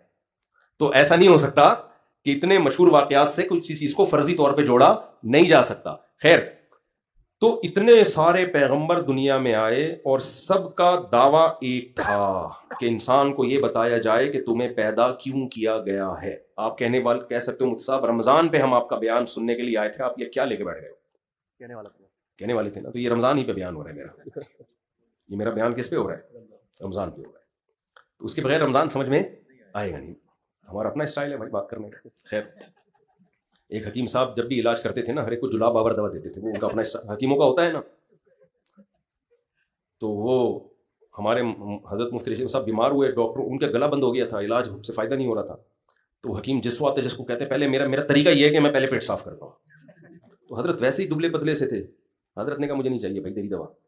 تو وہ پھر ایک لطیفہ سناتے تھے کہ حکیم صاحب ہر ایک کو کہتے تھے کہ بھائی جو بھی بیمار آتا کہتے ہیں پہلے اس کا مادہ فاسدہ نکلنا چاہیے، موشن کی دوا دی جائے اس کو، تاکہ مادہ جو فاسد مادے جمع ہو گئے پہلے وہ نکلیں گے، پھر صحیح مادے جائیں گے اندر. تو ایک بہت باریک سا بندہ آیا تو حکیم صاحب نے اس کو بھی وہ جمال گوٹا ٹائپ کی چیز دے دی. اس نے کہا حکیم صاحب یہ بیچارہ کہ مادہ ہی نہیں ہے اس میں، فاسد کہاں سے آ گیا؟ حکیم صاحب نے کہا نہیں، مادہ فاسدہ کا نکلنا بہت ضروری ہے. ہر ایک کا اپنا اسٹائل ہوتا ہے علاج کا. تو میں بھی نا پہلے آپ کے دماغ میں جو فاسد مادے گھسے ہوئے ہیں نا، سوری کہ ہم انگریز کو اپنا باپ بنا بیٹھے ہیں، ہم ویسٹرن کلچر کو ان قوموں کو کامیاب سمجھ بیٹھے ہیں، اس مادہ فاسدہ کا دماغ سے نکلنا بہت ضروری ہے. پھر بھائی رمضان بھی سمجھ میں آئے گا، شوال بھی سمجھ میں آئے گا. ایک صاحب حج کرنے گئے، وہ ایتھیسٹ سے مسلمان ہوئے تھے، وہ حج کے دوران ایمان بڑھنے کے بجائے گھٹنا شروع ہو گیا. کہنا یار یہ کیا ہے، یوں کنکریاں مار رہے ہو، یہ یوں گھوم رہے ہو، کیا ہے اس کی، کیا لاجک نہیں ہے کوئی. تو وہ کہہ رہے ہیں یار میرا تو ایمان بڑھنے کے بجائے کیا ہو گیا ہے. تو میں نے کہا آپ کا مادہ فاسدہ نکالنا پہلے ضروری ہے. پھر میں ان کو حج کا فلسفہ سمجھایا تو وہ اللہ کا شکر ہے. اچھا ان کو ڈرا اتنا دیا تھا وہاں مولانا لوگوں نے، بعض مولانا نے، کہ وہ مدینے کے آداب بتائے نا کہ مدینے میں ادب یہ ہے کہ اس کو یوں نہیں، یہاں کسی چیز پہ اعتراض نہیں کرنا، دہی کو یہ نہیں کہنا کھٹا دہی ہے. وہ اتنا ڈرا دیا ان کو. اب ان کو روٹی پسند نہیں آ رہی تو روٹی کو یہ نہیں کہہ سکتے کہ یہ کچی ہے. نمک تیز ہو گیا تو یہ نہیں کہہ سکتے بھائی مدینہ کے کباب ہے وہ، آپ کیسے کہہ سکتے ہو کہ نمک کم ہے. مدینہ کے پراٹھے کو یہ کہہ دیا کہ کچے پراٹھے ہیں. وہ مولانا صاحب جو انہوں نے اتنا ڈرا دیا نا ان کو، وہ بیچارہ ویسے ہی ایتھیسٹ سے اسلام کی طرف آیا تھا، ایتھیزم سے. اب وہ یہ اتنے آداب سن کے بہت ڈر گیا. اچھا میں دیکھ رہا تھا، میں نے کہا اس کی بیچارے کی نا کچھ آداب میں یہ ہم سے وہ ادب نہیں ہو پا رہا کیونکہ جو کھانا کھلا رہے ہو بھائی، ایک دفعہ غلط کھلا دیا، دوسری دفعہ غلط کھا دو، غصہ نہیں آئے گا؟ تم پیسے تم نے لیے ہیں اتنے، تو کھانا تو صحیح کھلاؤ. اچھا جب اتنا آداب اتنے سکھا دیے نا کہ وہ ایک خاتون وہ لڑ پڑے. کہیں روٹی، سعودیوں کی روٹی الگ ٹائپ کی ہوتی ہے نا، ہم الگ ٹائپ کی روٹی کے آتی ہیں. تو وہ خاتون نے ہنگامہ کر دیا، بولا ہم سے تم لوگوں نے اتنے پیسے لیے ہیں، روٹی تو کم سے کم صحیح کھلاؤ نا. وہ سارے آداب اس نے سائڈ پر، اس کے بعد سے ہمیں روٹی صحیح ملنا شروع ہو گئی. تو وہ بےچارہ بجائے ایمان بڑھنے کے اس کے اور نیچے آ چکا تھا. تو پھر اس نے کہا یہ کیا ہو رہا ہے، کنکریاں مار رہے ہیں، یہ کیا شیطان ہے یہاں پہ؟ میں نے کہا شیطان میطان نہیں ہے بھائی، یہاں نشانی ہے شیطان کی. تو مادہ فاسدہ کا نکلنا کیا ہے، بہت ضروری ہے. اس لیے وہ حکیم صاحب کا لطیفہ میں مکمل کر لوں نا. تو وہ بندے کو جلاب لگ گئے. لوگوں نے آ کے کہا حکیم صاحب اس کو تو موشن بند ہی نہیں ہو رہے. حکیم صاحب نے کہا مادہ فاسد نکل رہا ہے نا، کوئی اچھی چیز تو نہیں نکل رہی نا، گندا مادہ نکل رہا ہے، جتنا نکلے اتنا اچھا ہے. بھائی روک لے اس کو، کہہ رہے نہیں جتنا نکلے اتنا اچھا ہے. اصل میں حکیم سے روکا نہیں جا رہا تھا وہ. اب وہ کیا کر، بالآخر وہ مر گیا. لوگوں نے آ کے بتایا حکیم صاحب اس کا تو انتقال ہو گیا. حکیم صاحب نے کہا شکر کرو مادہ فاسدہ نکال کے گیا ہے. قبر میں لے جاتا گندی ہو جاتی قبر، صاف ستھرا ہو گئی. یہ تو خیر ایک لطیفہ ہے، لیکن میں آج کل اسی کو فوکس کرتا ہوں کہ پہلے جو ہمارے دماغوں میں فاسد مادے گھسے ہوئے ہیں نا، وہ کیا ہو جائیں، وہ صاف ہو جائیں، تو پھر سب کچھ سمجھ میں آئے گا. اگر میں آپ سے کہوں رمضان کے روزے رکھو تو آپ بولو گے مفتی صاحب آپ ہمارے کیا لگتے ہو یار. میں آپ سے بولوں رمضان میں یہ کرو وہ کرو، آپ کیا کرو؟ میں آپ کو ڈراؤں جہنم کی وجہ نہیں سناؤ کہ بھئی یہ کرنے سے یہ آگ میں جاؤ گے، یہ کرنے سے جنت. شیطان آپ کے دل میں وسوسے ڈالے گا. یار یہ تو ہر قوم میں موٹیویشن کے طریقے ہوتے ہیں، ہر مذہب میں. پنڈت لوگ بھی جب اپنے لوگوں کو بتاتے ہیں بتوں کے سامنے جھکو، تو وہ بھی تو کچھ ڈراتے تو ہوں گے نا کہ بھگوان کی عبادت نہیں کرو گے تو یہ ہو جائے گا، کرو گے تو یہ ہو جائے گا. مولوی صاحب بھی جب کسی کو نماز کے لیے بلاتے ہیں، وہ بھینس والا قصہ ہے نا، ایک مولوی صاحب دیہاتی سے کہتے تھے نماز نہیں پڑھتے تم. اس نے کہا پڑھوں گا، بھینسوں کا نقصان ہوگا. مولوی صاحب نے کہا بھئی آ کے پڑھا کرو، بھینسیں دودھ زیادہ دیں گی. کسی بھی عمل پہ لانے کے لیے کوئی نہ کوئی ترغیب دی جاتی ہے. تو سیاسی ترغیبیں ہوتی ہیں، تو لوگ سمجھتے ہیں کہ یار یہ اسلام نے بھی کچھ ایسی ترغیبیں لگا دی ہیں ساتھ میں تاکہ لوگ اسلام پہ عمل کریں. تو ہر مذہب میں ہوتی ہیں. تو وہ بھینسوں کا میں بہت دفعہ قصہ سنا چکا ہوں، جلدی کر دیتا ہوں. تو وہ دیہاتی فجر پڑھنے آیا تو دیکھا دودھ زیادہ ہونے کی وجہ ایک بھینس مر گئی. ظہر پڑھنے آیا تو دوسری بھینس مر گئی. تو اس نے امام صاحب سے کہا، امام صاحب نے کہا قدرت تمہارا امتحان لے رہی ہے کہ تمہارا ایمان کتنا مضبوط ہے، پابندی سے پڑھو. اثر پڑی ایک اور بھینس مر گئی نا، بیچارہ پریشان. پھر امام صاحب کے پاس آیا، امام صاحب نے کہا اصل میں تمہارا قدرت امتحان لے رہی ہے، ابھی امتحان شروع ہوا ہے. مغرب پڑھنے آیا ایک اور بھینس مر گئی. تو ایک کٹا چیخ رہا تھا، اسے کہا چپ ہو جا، تو خالی 2 نفل کی مار ہے. کہہ رہا وہ زیادہ شور نہ مچا، تو خالی 2 نفل کی مار ہے. تو اس کا یہ ایمان بن گیا تھا کہ بھائی نماز پڑھنے سے بھینس مرتی ہے. تو جب بھی مولانا لوگ کہتے ہیں جنت میں حوریں ہوں گی، یہ شہد کی نہریں ہوں گی، دودھ کی نہریں ہوں گی، حسین باغات ہوں گے، تو ہمارا لبرل سیکولر طبقہ کہتا ہے بھائی یہ تو منجن ہے جو مولویوں نے بیچے ہوئے ہیں. تاکہ مجھے یاد ایک دفعہ پنجاب میں ہم تھے روزوں میں نا، ایک بڑے لبرل صاحب تھے، روزے تو سبھی رکھ رہے ہوتے ہیں. تو 15 روزے کے بعد وہ ہنسنے لگے افطاری میں، کہتے ہیں یار یہ مولویوں نے کس چکر میں لگا دی ہم لوگوں کو، یہ مولویوں نے ہمیں کس چکر میں لگا دیا. تو خیر، تو اس لیے یہ مادہ فاسدہ کا نکلنا جو ہے نا مرنے سے پہلے بہت ضروری ہے. اس لیے میں اتنی ڈیٹیل میں جا رہا ہوں، بس بات کو میں سمیٹتا ہوں. تو بھائی جس نے ہمیں بنایا ہے وہ ہمیں بتاتا ہے کہ میں نے تمہیں، اچھا، کہ وہ ہمیں بتاتا ہے کہ میں نے کیوں بنایا، میں تم سے کیا چاہتا ہوں. تو اللہ نے قرآن میں کئی جگہ اس بات کو ایکسپلین کیا ہے مختلف الفاظوں کے ساتھ، اس لیے کہ تاکہ ایک بات کی کوئی دوسرا غلط تشریح نہ کر لے. اس لیے ایک جگہ کسی اور الفاظ، ایک جگہ کسی اور الفاظ، ایک جگہ کسی اور الفاظ. مثال کے طور پر قرآن نے کہا وما خلقت الجن والانس الا لیعبدون، میں نے انسان اور جنات کو اپنی عبادت کے لیے بنایا. اب اس کی غلط تشریح بھی ہو سکتی تھی، عبادت کا مطلب بس صبح شام نماز روزے میں رہو. جیسے پنڈت لوگ دیکھے ہیں نا آپ نے، وہ کہتے ہیں بھائی بالکل ہم ننگ دھڑنگ ہو کے نکل جاتے ہیں. یا پادریوں نے رہبانیت کو ایک فرض کیا ہوا تھا، تو اللہ نے دوسری جگہ ایکسپلین کر دیا کہ عبادت کا مطلب کیا ہے. وہ ایکسپلین اللہ نے یہ کیا، هل اتى على الانسان حين من الدهر لم يكن شيئا مذكورا انا خلقنا الانسان من نطفة امشاج نبتليه، ہم اس کو آزمانا چاہتے تھے، فجعلناه سميعا بصيرا، ہم نے اس کو سنتا دیکھتا بنا دیا. اس میں یعنی اس میں یہ صلاحیتیں رکھ دیں. اور پھر اما شاکرن و اما کفورا، کچھ اس میں شکر گزار بن گئے، کچھ ناشکرے بن گئے. تو اس آیت سے پتہ چلتا ہے عبادت کا مطلب ہے شکر گزار بننا، اللہ کا شکر ادا کرنا. لیکن اس میں بھی ابہام ہے، بھائی شکر کا مطلب کیا ہے؟ آپ تھینک یو یا الحمدللہ کی کہتے رہو. تو قرآن نے ایک اور جگہ یعنی بتا دیا کہ عبادت اور شکر ایک ہی چیز کے 2 نام ہیں. اور اس کا مطلب کیا ہے شکر گزار بننے کا؟ اس کا مطلب قرآن نے ایک اور جگہ بتایا. قرآن کہتا ہے تبارک الذی بیدہ الملک وہو علی کل شیء قدیر الذی خلق الموت والحیات لیبلوکم، اس نے موت زندگی کو پیدا کیا تاکہ وہ تمہیں آزمائے، ایکم احسن عملا، تم میں اچھا عمل کون کرتا ہے۔ اب دودھ کا دودھ اور پانی کا پانی، یعنی اللہ کہتے ہیں میں نے تمہیں پیدا کیا اپنی عبادت کے لیے۔ اللہ کہتے ہیں عبادت کا مطلب ہے تم میرے شکر گزار بنو، نہ شکرے مت بنو۔ پھر اللہ کہتے ہیں شکر گزار کا مطلب یہ ہے کہ تم اچھا عمل کرو۔ کیا مطلب؟ انسان میں دو چیزیں ہوتی ہیں، اچھے بھی برے بھی۔ جانوروں میں ایک ہی اچھا برا ہوتا ہے جانوروں میں؟ بھائی جانور کو اللہ نے جیسا بنا دیا ویسے کا ویسے ہی رہے گا۔ جو وفادار جانور ہیں ہمیشہ وفادار، کتا وفا کرتا ہے تو ہمیشہ وفادار ہی رہے گا، وہ بے وفا ہو ہی نہیں سکتا۔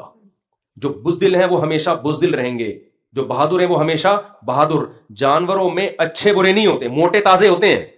آپ جب قربانی کا بکرا لے کر آتے ہو، اچھا بکرا خریدا برا بکرا خریدا تو کیا مطلب؟ بے وفا ہے، جھوٹ بولتا ہے، اپنے ماں باپ کو اولڈ ہاؤس میں جمع کرایا ہوا ہے اس بکرے نے، امانت میں خیانت کرتا ہے، دو نمبری کا ڈیڑھ ہوشیار ہے نا۔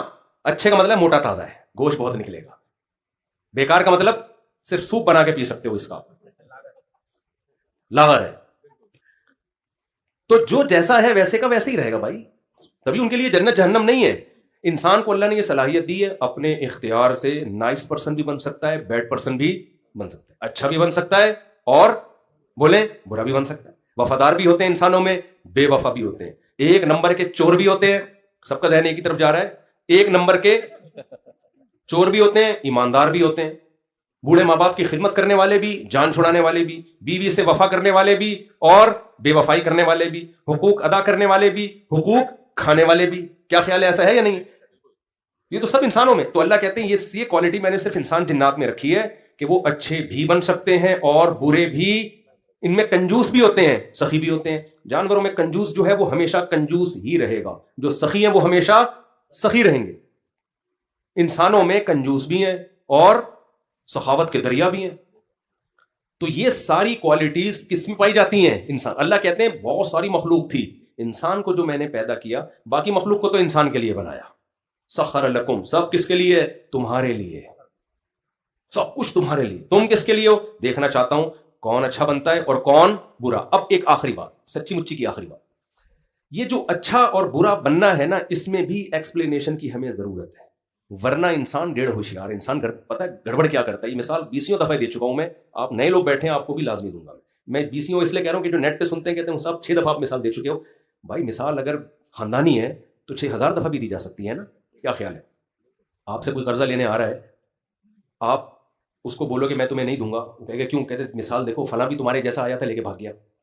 پھر دوسرا آدمی قرضہ لینے آئے گا، بھائی مفتی صاحب قرضہ دے دو، میں کہوں گا فلاں بھی آیا تھا لے کے بھاگ گیا۔ تو آپ کہو گے یار ایک ہی مثال بار بار ریپیٹ کر رہے ہو، تو میں کیا کہوں گا؟ بھائی عقل مند کے لیے ایک مثال، حالانکہ میرے پاس تو 4 مثالیں ہیں، ایسی 5 مثالیں ہوں گی، بلکہ تو انہیں کو ریپیٹ کروں گا نا۔ میں سبزی والا بھی لے کے بھاگ گیا تھا اور فلاں کو دیے تھے وہ بھی لے کے بھاگ گیا۔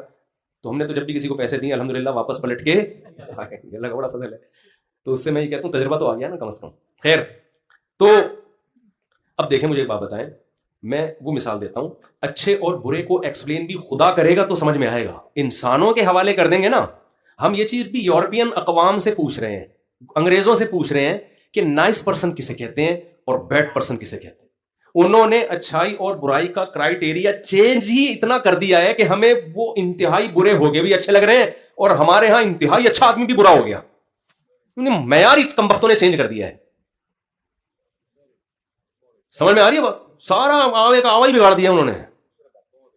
تو اب ہم اس یورپین اقوام کو سامنے رکھ کے کہتے ہیں، ہم کہتے ہیں اچھا وہ ہے جو ٹیکس ٹائم پہ دے، دیکھو وہاں گورے سارے ٹیکس کس پہ دیتے ہیں؟ ٹائم۔ ٹھیک ہے یہ بھی اچھا ہونا ہے، میں اس کو نہیں برا کہہ رہا۔ ٹیکس دیکھو، ہمارے ہر آدمی ٹیکس چوری کرتا ہے، وہ کیسے لائن میں چلتے ہیں، ہمارے یہاں سگنل توڑ کے چلتا ہے۔ 2-4 چیزیں رہ گئی اچھائی کا کرائیٹیریا، اور کچھ بھی نہیں ہے۔ اب میں آپ کو مثال دیتا ہوں جو میں اکثر دیتا ہوں، دیکھو اس کو خوب سمجھیے گا، پھر رمضان پہ آؤں گا انشاءاللہ میں۔ دیکھیں میں رمضان پہ نہیں بھی آیا نا، اب آپ خود آ جائیں گے اگر آپ کے کانسیپٹ کلیئر ہو گئے۔ مجھے رمضان پہ لانے کی آپ کو ضرورت نہیں ہے، خود ہی آ جائیں گے آپ۔ اب دیکھو میں آپ کو ایک مثال دیتا ہوں، آپ کی بچی کے لیے کوئی رشتہ لینے کے لیے آیا، آپ نے پوچھا بیٹا کیا کرتے ہو؟ میری شو روم ہے، میں یوں ہے، فلانا ہے، ڈمکانا ہے، وغیرہ ہے وغیرہ ہے۔ اچھا بیٹا کوئی نشہ وشہ تو نہیں کرتے؟ انکل بس میں چرس پیتا ہوں۔ آپ اپنی بیٹی کا رشتہ دو گے اس کو؟ بولو نہیں۔ آپ اس کو بولو گے نائس پرسن. دوسرا آیا وہ بھی ساری چیزیں اچھی, چرس پیتا ہے کم وقت. تیسرا آیا سب کچھ اوکے کی رپورٹ, گڑبڑ کیا ہے, چرس پیتا ہے. ٹیکس ٹائم پہ دیتا ہے سب کچھ ہے, لیکن پیتا کیا ہے, جیب میں تلاشی تو چرس کی پڑیاں نکلی. کیونکہ آپ کی نظر میں چرسیوں کا امیج اچھا نہیں ہے, برا ہے. کیوں برا ہے؟ نالے میں بیٹھے ہوتے ہیں, پھٹے پرانے کپڑے, بغلیں بڑی بھی ہوتی ہیں, منہ سے اسمیل آ رہی ہوتی ہے. اب کسی قوم کے مالدار لوگ اگر چرس پینا شروع کر دیں اور دنیا کے ٹھیکیدار بھی وہ بن جائیں, تہذیب کے ٹھیکیدار بھی وہ بن جائیں, لیکن ان کمبختوں کو عادت پڑ گئی سٹے لگانے کی. کیونکہ سٹا چھڑوانے کے لیے جو مذہب کی موٹیویشن چاہیے تھی, جنت اور جہنم کا تصور, وہ موٹیویشن ان کے پاس ہے نہیں. مجھے ایک بات بتاؤ, زنا, بدکاری, کیا وہ جنت اور جہنم کے تصور اگر درمیان سے نکال دو کہ اس عمل سے خدا ناراض ہوتا ہے, تو کیا کوئی نوجوان زنا سے بچ سکتا ہے؟ سوال ہی پیدا نہیں ہوتا. ہم اگر بچتے ہیں تو بھائی مولویوں نے ڈرایا ہوا ہمیں, آگ, جلنا پڑے گا, یہ ہوگا, قبر کا عذاب. اگر آپ یہ نکال دو نا, کوئی بھی نہیں بچے گا. تو وہ نہیں بچے, سمجھ رہے ہیں؟ اب کیا ہے, اب آپ نے کیا کیا, جو وہی لیڈر بن گئے دنیا کے, ترقی انہوں نے کی چرسیوں نے, اب دنیا انہی سے سیکھ رہی ہے تہذیب. اچھا, وہ موٹیویشنل اسپیکر بھی وہی بن گئے. تو سب سے پہلے تو وہ اپنے اوپر سے یہ الزام بری کریں گے نا, اپنے آپ کو اس الزام سے گالی سے نکالیں گے کہ ہم برے لوگ نہیں ہیں, ہم کیا ہیں, ہم اچھے لوگ ہیں. تو ہم اب وہ کیا کریں گے, اچھائی کی ڈیفینیشن چاہیے. اب وہ کہیں گے کہ دیکھو یار, یہ جو پاکستان میں گندے نالوں میں بیٹھ کے سوٹے لگا رہے ہوتے ہیں نا, منہ کر کے, اور گندے میلے کپڑے, یہ ٹرینڈ اب چینج ہونا چاہیے. ایک تو چرس کو مہنگا کرو, غریب ملکوں کا کام نہیں ہے یہ صرف مالدار لوگ پئیں گے, ایجوکیٹڈ لوگ پئیں گے.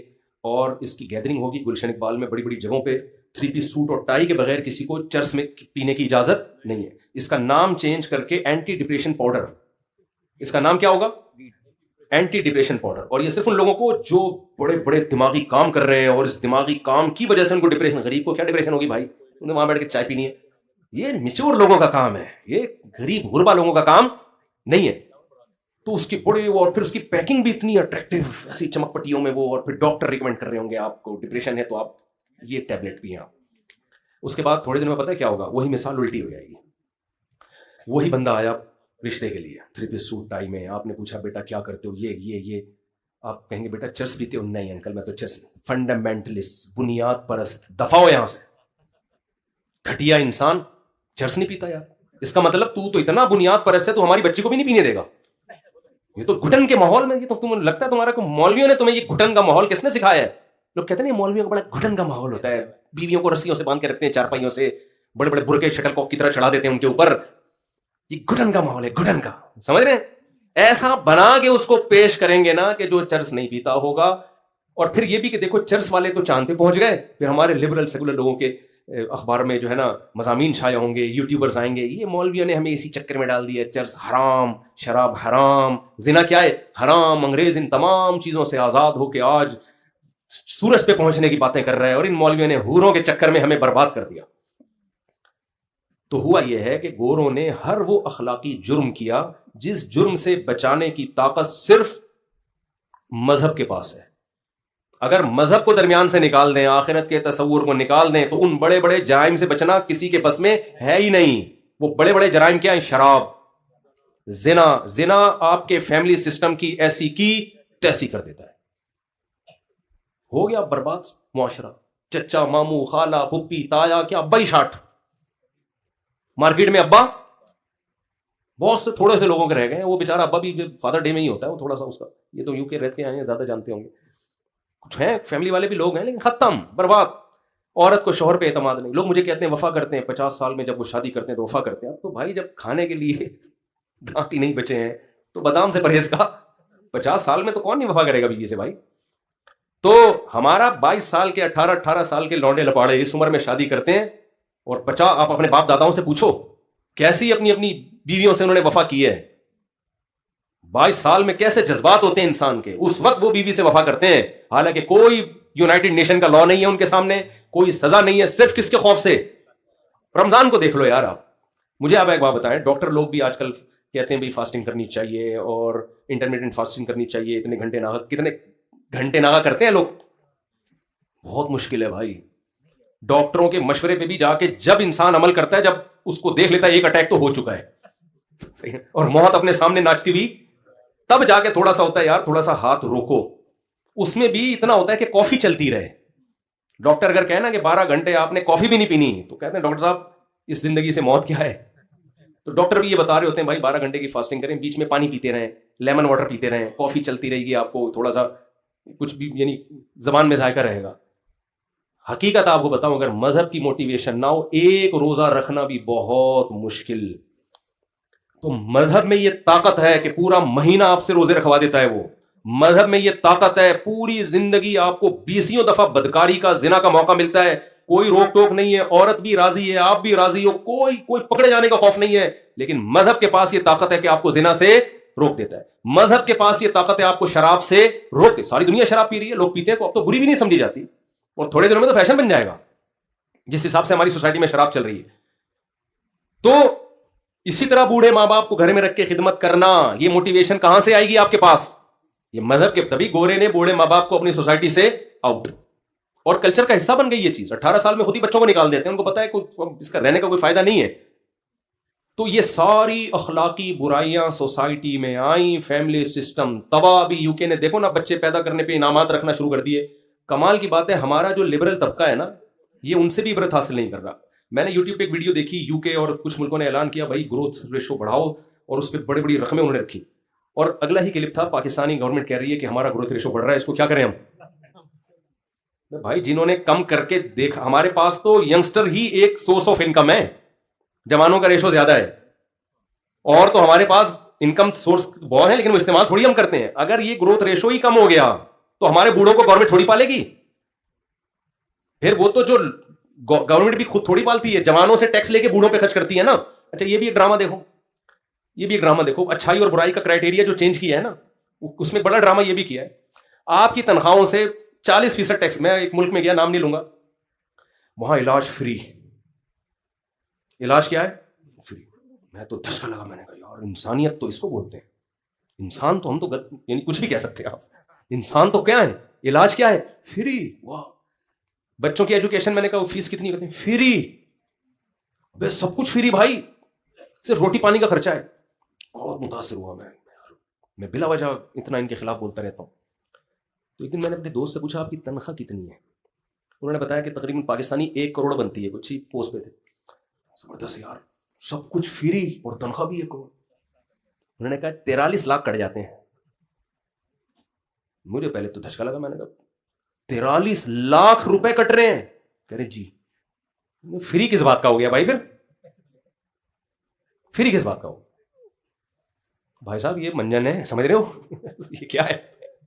بہترین منجن ہے جو بک رہا ہے مارکیٹ میں. فری. ہم آرگنائزڈ قومیں ہیں, ایک مینجمنٹ اچھی ہے. میں نے کہا آپ کیا سمجھتے ہو, آپ زندگی میں کبھی اتنا بیمار ہو گئے کہ آپ پہ 43 لاکھ روپے خرچہ آئے؟ یعنی لگتا تو نہیں ہے. میں نے کہا پورے سال 12 مہینوں میں کتنا دے چکے ہو آپ, یہ فری کہاں کا ہو گیا بھائی؟ میں نے کہا پاکستان آؤ, 1 کروڑ روپے کماؤ, فری ہے. ٹھیک ہے یہاں آپ کا فری میں علاج نہیں ہوتا, لیکن اتنا پیسہ بھی تو, پیسے سے علاج کرا لو تو آپ کے چاچا مامے ڈاکٹر نکل آئیں گے بھائی, وہ تو صحیح علاج کریں گے نا آپ کا. ان کے تو چاچا ماما بھی نہیں ہوتے. تو فری کچھ نہیں ہے. اور آپ ذرا اور آگے جاؤ گے تو جو غریب, میں تو افریقہ 4 دفعہ جا چکا ہوں, مجھے افریقہ میں بڑا مزہ آتا ہے, مجھے نیچرل ایک ماحول ملتا. دنیا میں جو ملک سب سے زیادہ امیر ہیں وہی سب سے زیادہ غریب ہیں. یعنی یہ 43% ادھر سے کھا رہے ہیں, اور جو غریب ملکوں کا خون چوس چوس کے ہے. صحیح ہے نا. جس ملک میں سونے کی کانیں, وہاں خونی لڑائیاں بھی وہی ہیں, امن ہی نہیں آنے دیتے. اس لیے اپنے حکمرانوں کو بہت زیادہ برا نہیں کہا کریں, بہت زیادہ نہیں, کیونکہ بہت کچھ ادھر سے بھی ہو رہا ہے, بہت کچھ ادھر سے بھی ہو رہا ہے. تو اب کیا ہے کہ جن ملکوں میں اتنی کچھ نکل رہا ہے بھائی, سارے وہاں بڑی بین الاقوامی طاقتوں نے فسادات کرائے ہیں. کہیں نہ کہیں لیبیا میں دیکھو نا کیا کیا, یہ سونے کے نوالے کھا رہا تھا وہ ملک. وہاں جا کے ان باہر کی ملکوں نے جا کے ان کی خفیہ ایجنسیوں نے جا کے لڑوایا, بدگمانیاں پھیلا کے کہ یہ قذافی یہ کر رہا ہے, فلانا یہ کر رہا ہے, ان کو لڑا کے برباد کر دیا, سارا بیڑا غرق کر دیا. تو بیڑے غرق کے جتنے سافٹ ویئر ہیں وہ کہاں سے آتے ہیں؟ وہ بھی وہیں سے آتے ہیں بھائی. کفر میں کوئی خوبی نہیں ہے, انڈیویجولی کچھ خوبیاں وہ تو ہر انسان میں ہو سکتی ہیں, اس کا کوئی بھی منکر نہیں ہے. ابو جہل میں بھی ہوں گی کچھ نہ کچھ, ابو لہب میں بھی ہوں گی کچھ نہ کچھ. تو خدا کی نظر میں جو اچھائی اور برائی کا معیار ہے, اس معیار کو سامنے رکھ کے آپ کو فیصلہ کرنا پڑے گا. وہ میں جلدی اتنا بیان ہو گیا تو میں بتا دوں خدا کی نظر میں معیار کیا ہے. دیکھو اسلام انسانیت کا قائل ہے. جیسے ہم کہتے ہیں نا گورے بہت اچھے ہیں, بہت اچھے لوگوں کے لیے بہت اچھے, یہ بہت اچھے بڑا مبہم لفظ ہے. جیسے ویمن رائٹس کی ایک بات ہوتی ہے, یہ بڑا مبہم سا نعرہ ہے خواتین کے حقوق. مبہم نعرے وہی لگاتا ہے جس نے حقوق دینے نہیں ہوتے. مثال کے طور پر کوئی مجھ سے آ کے پوچھے مفتی صاحب اسلام میں عورت کے کیا حقوق ہیں, تو میں حقوق بیان کروں گا, پہلے پوچھوں گا کون سی عورت کی بات کر رہے ہو, یہ پوچھوں گا نا. بھائی ماں ہے تو الگ حقوق ہیں, بہن ہے تو الگ حقوق ہیں, بیٹی ہے تو الگ حقوق ہیں, خالہ ہے تو الگ ہیں, پھپھی ہے تو الگ ہیں, اور کچھ بھی نہیں ہے انٹی ہے, پڑوسن ہے تو اس کے الگ حقوق ہیں. کیا خیال ہے؟ تو مثال کے بیٹی ہے تو آپ اس کو وراثت سے محروم نہیں کر سکتے. آپ جب زندگی میں کچھ دو گے تو بیٹے کو جتنا دیا بیٹی کو بھی اتنا ہی دینا پڑے گا, اس میں آدھا اور ڈبل نہیں کر سکتے آپ. بیوی ہے تو اس کے حقوق یہ کہ آپ نے مہر دینا ہے, اس کو آپ نے گھر کا انتظام کر کے دینا ہے. گیس بجلی کا بل کون دے گا؟ بولو نا, آپ دو گے. اس کی ڈلیوری کا خرچہ کون اٹھائے گا؟ آپ اٹھاؤ گے. اس کے بچوں کی ساری زندگی کی رسپانسبلٹی کس کی ہے؟ آپ کی ہے. ایسے خاندانی حقوق بیوی بنا کے دے دیے اسلام نے. ڈیورس بھی دی ہے تو مہر دینا پڑے گا, عدت کے دوران اس کو خرچہ دینا پڑے گا. پھر ڈیورس کا بھی ایک طریقہ بتا دیا, دھڑ طلاقیں نہیں نکالنی ہے. مر گئے تو 12.5% ہے اس کا, اگر آپ کے بچے ہیں, بچے نہیں ہیں تو 25% ہے اس کا آپ کی وراثت میں. وہ آپ اس سے محروم نہیں کر سکتے بیوی کو. حتیٰ کہ بیماری کی حالت میں آپ نے ساری جائیداد اٹھا کے کسی ٹرسٹ کو دے دی, شریعت اس کو کلعدم قرار دیتی ہے. بھائی آپ کے حق ہے, بیوی ہے یار, ساری زندگی اس نے گزاری ہے, آپ اٹھا کے کسی اور کو پکڑا رہے ہو. آپ سمجھ رہے ہیں کہ نہیں سمجھ رہے بات کو؟ گورے کے پاس اس طرح کے حقوق کی کوئی فہرست, کیا اس کا الف بھی نہیں ہے, اس کے پاس وجود ہی نہیں ہے سرے سے. کیا رائٹس ہیں؟ تھینک یو سے بات شروع کرو اور تھینک یو پہ ختم, اس سے زیادہ کچھ بھی نہیں ہے. خواتین کہتی ہیں نا, دیکھو انگریز لوگ کتنے ہنستے کھیلتے مسکراتے اور تھینک یو وینک یو, اور ہمارے میاں گالیاں لے کے گھر آتے ہیں اور سناتے ہیں بات پہ غصہ. میں ان سے کہتا ہوں دیکھو, آپ کا نیوٹن کا لا ہے ہر ایکشن کا ری ایکشن ہوتا ہے. میں بہت ساری چیزیں نیوٹن سے سیکھی ہیں. میں نے کہا گوروں کے ہاں کوئی ایکشن ہی نہیں ہے تو ری ایکشن کہاں سے ہوگا؟ مثال کے طور پر میں نے کہا دیکھو اب عید آ رہی ہے, ہماری عورتیں کیا کہیں گی, سینڈل بھی لینے ہیں عید پہ, چوڑیاں بھی لینی ہیں عید پہ, فلانے کے کپڑے بھی لینے ہیں, پھر فلانے کی شادی, عید کے بعد شادیاں کو ایک نیا سلسلہ, میری بہن کی شادی, میرے بہنوں کے جو ہے نا وہ دعوت کی ہے اس نے, فلانے کی شادی, فلانے کی شادی, یہ سارے ایکشن ہو رہے ہیں. اور یہ کس کی کھوپڑی پہ جا کے وار کرنے ہیں؟ اکیلے آدمی کی, اور جس کی چاروں تو سوچو چاروں طرف سے فائرنگ ہو رہی ہے, دھاڑ دھاڑ دھاڑ. تو اس ایکشن کے ری ایکشن میں 2-4 گالیاں نکل جائیں تو یہ کوئی بڑی بات. حالانکہ نیوٹن نے کہا تھا جتنا پاورفل ایکشن ہوگا نا ری ایکشن اتنا ہی پاورفل ہوگا. اس حساب سے تو بھائی اللہ نہ کرے کہ شروع نہ کر دیں, چپیٹے ہونے چاہیے, کرے نہیں کہ ایسا نہ شروع کر دیں. عذاب میں میرے پاس تو لوگ آئے ہیں نا یار, عید آتی ہے مجھے, ہمارا تو جنازہ نکل جاتا ہے. آپ گھر سے باہر جا رہے ہو, واپسی پہ 6 انڈے لیتے ہوئے آنا, یہ کیا ہے؟ ایکشن ہے. تو ری ایکشن تھوڑا بہت تو بنتا ہے نا. گوروں میں نہیں ہے یہ کہ بیگم کہہ رہی ہے کرسمس کے موقع پہ مجھے یہ دلائیں, کچھ بھی نہیں دلانا بھائی, کچھ بھی نہیں. پیپر میرج ہے, تم ادھر سو میں ادھر سو, آپس کا موڈ ہوا تو ٹھیک ہے, نہیں ہوا تو اس میں بھی کوئی ایک دوسرے کے پابند نہیں ہے. اس پر تھینک یو کے علاوہ بچائی کچھ نہیں بیچارے کے پاس. تو میں تو خواتین سے کہتا ہوں کہ ٹھیک ہے آپ اپنے شوہروں سے بولو کہ آدھا خرچہ ہم اٹھائیں گے, آدھا آپ اٹھاؤ. وہ بھی بھر بھر کے تھینک یو ادھر تھینک یو پیش کرے گا. تو یہ حقوق کا تعین اسلام نے کیا. انسانی حقوق اسلام سکھاتا ہے, عورت کو بھی پابند کرتا ہے. ساری ذمہ داریاں مرد پہ نہیں ڈالی ہیں, عورت پہ بھی ڈالی ہیں تاکہ ریلیشن مضبوط ہو. بھائی جب یہ اتنا اس کو میں نے اتنی ذمہ داریاں ڈال دی ہیں تو اس کی پرمیشن کے بغیر آپ گھر سے باہر نہیں جا سکتی. اس کی پرمیشن کے بغیر آپ کسی کو گھر میں نہیں بلا سکتی. اگر کسی مرد سے بات کرتی ہو اور اس کو ناپسند ہے تو آپ بات نہیں. گورے کا تھوڑی پابندیاں, یہ ان کا پرسنل مسئلہ ہے, پرسنل آزاد.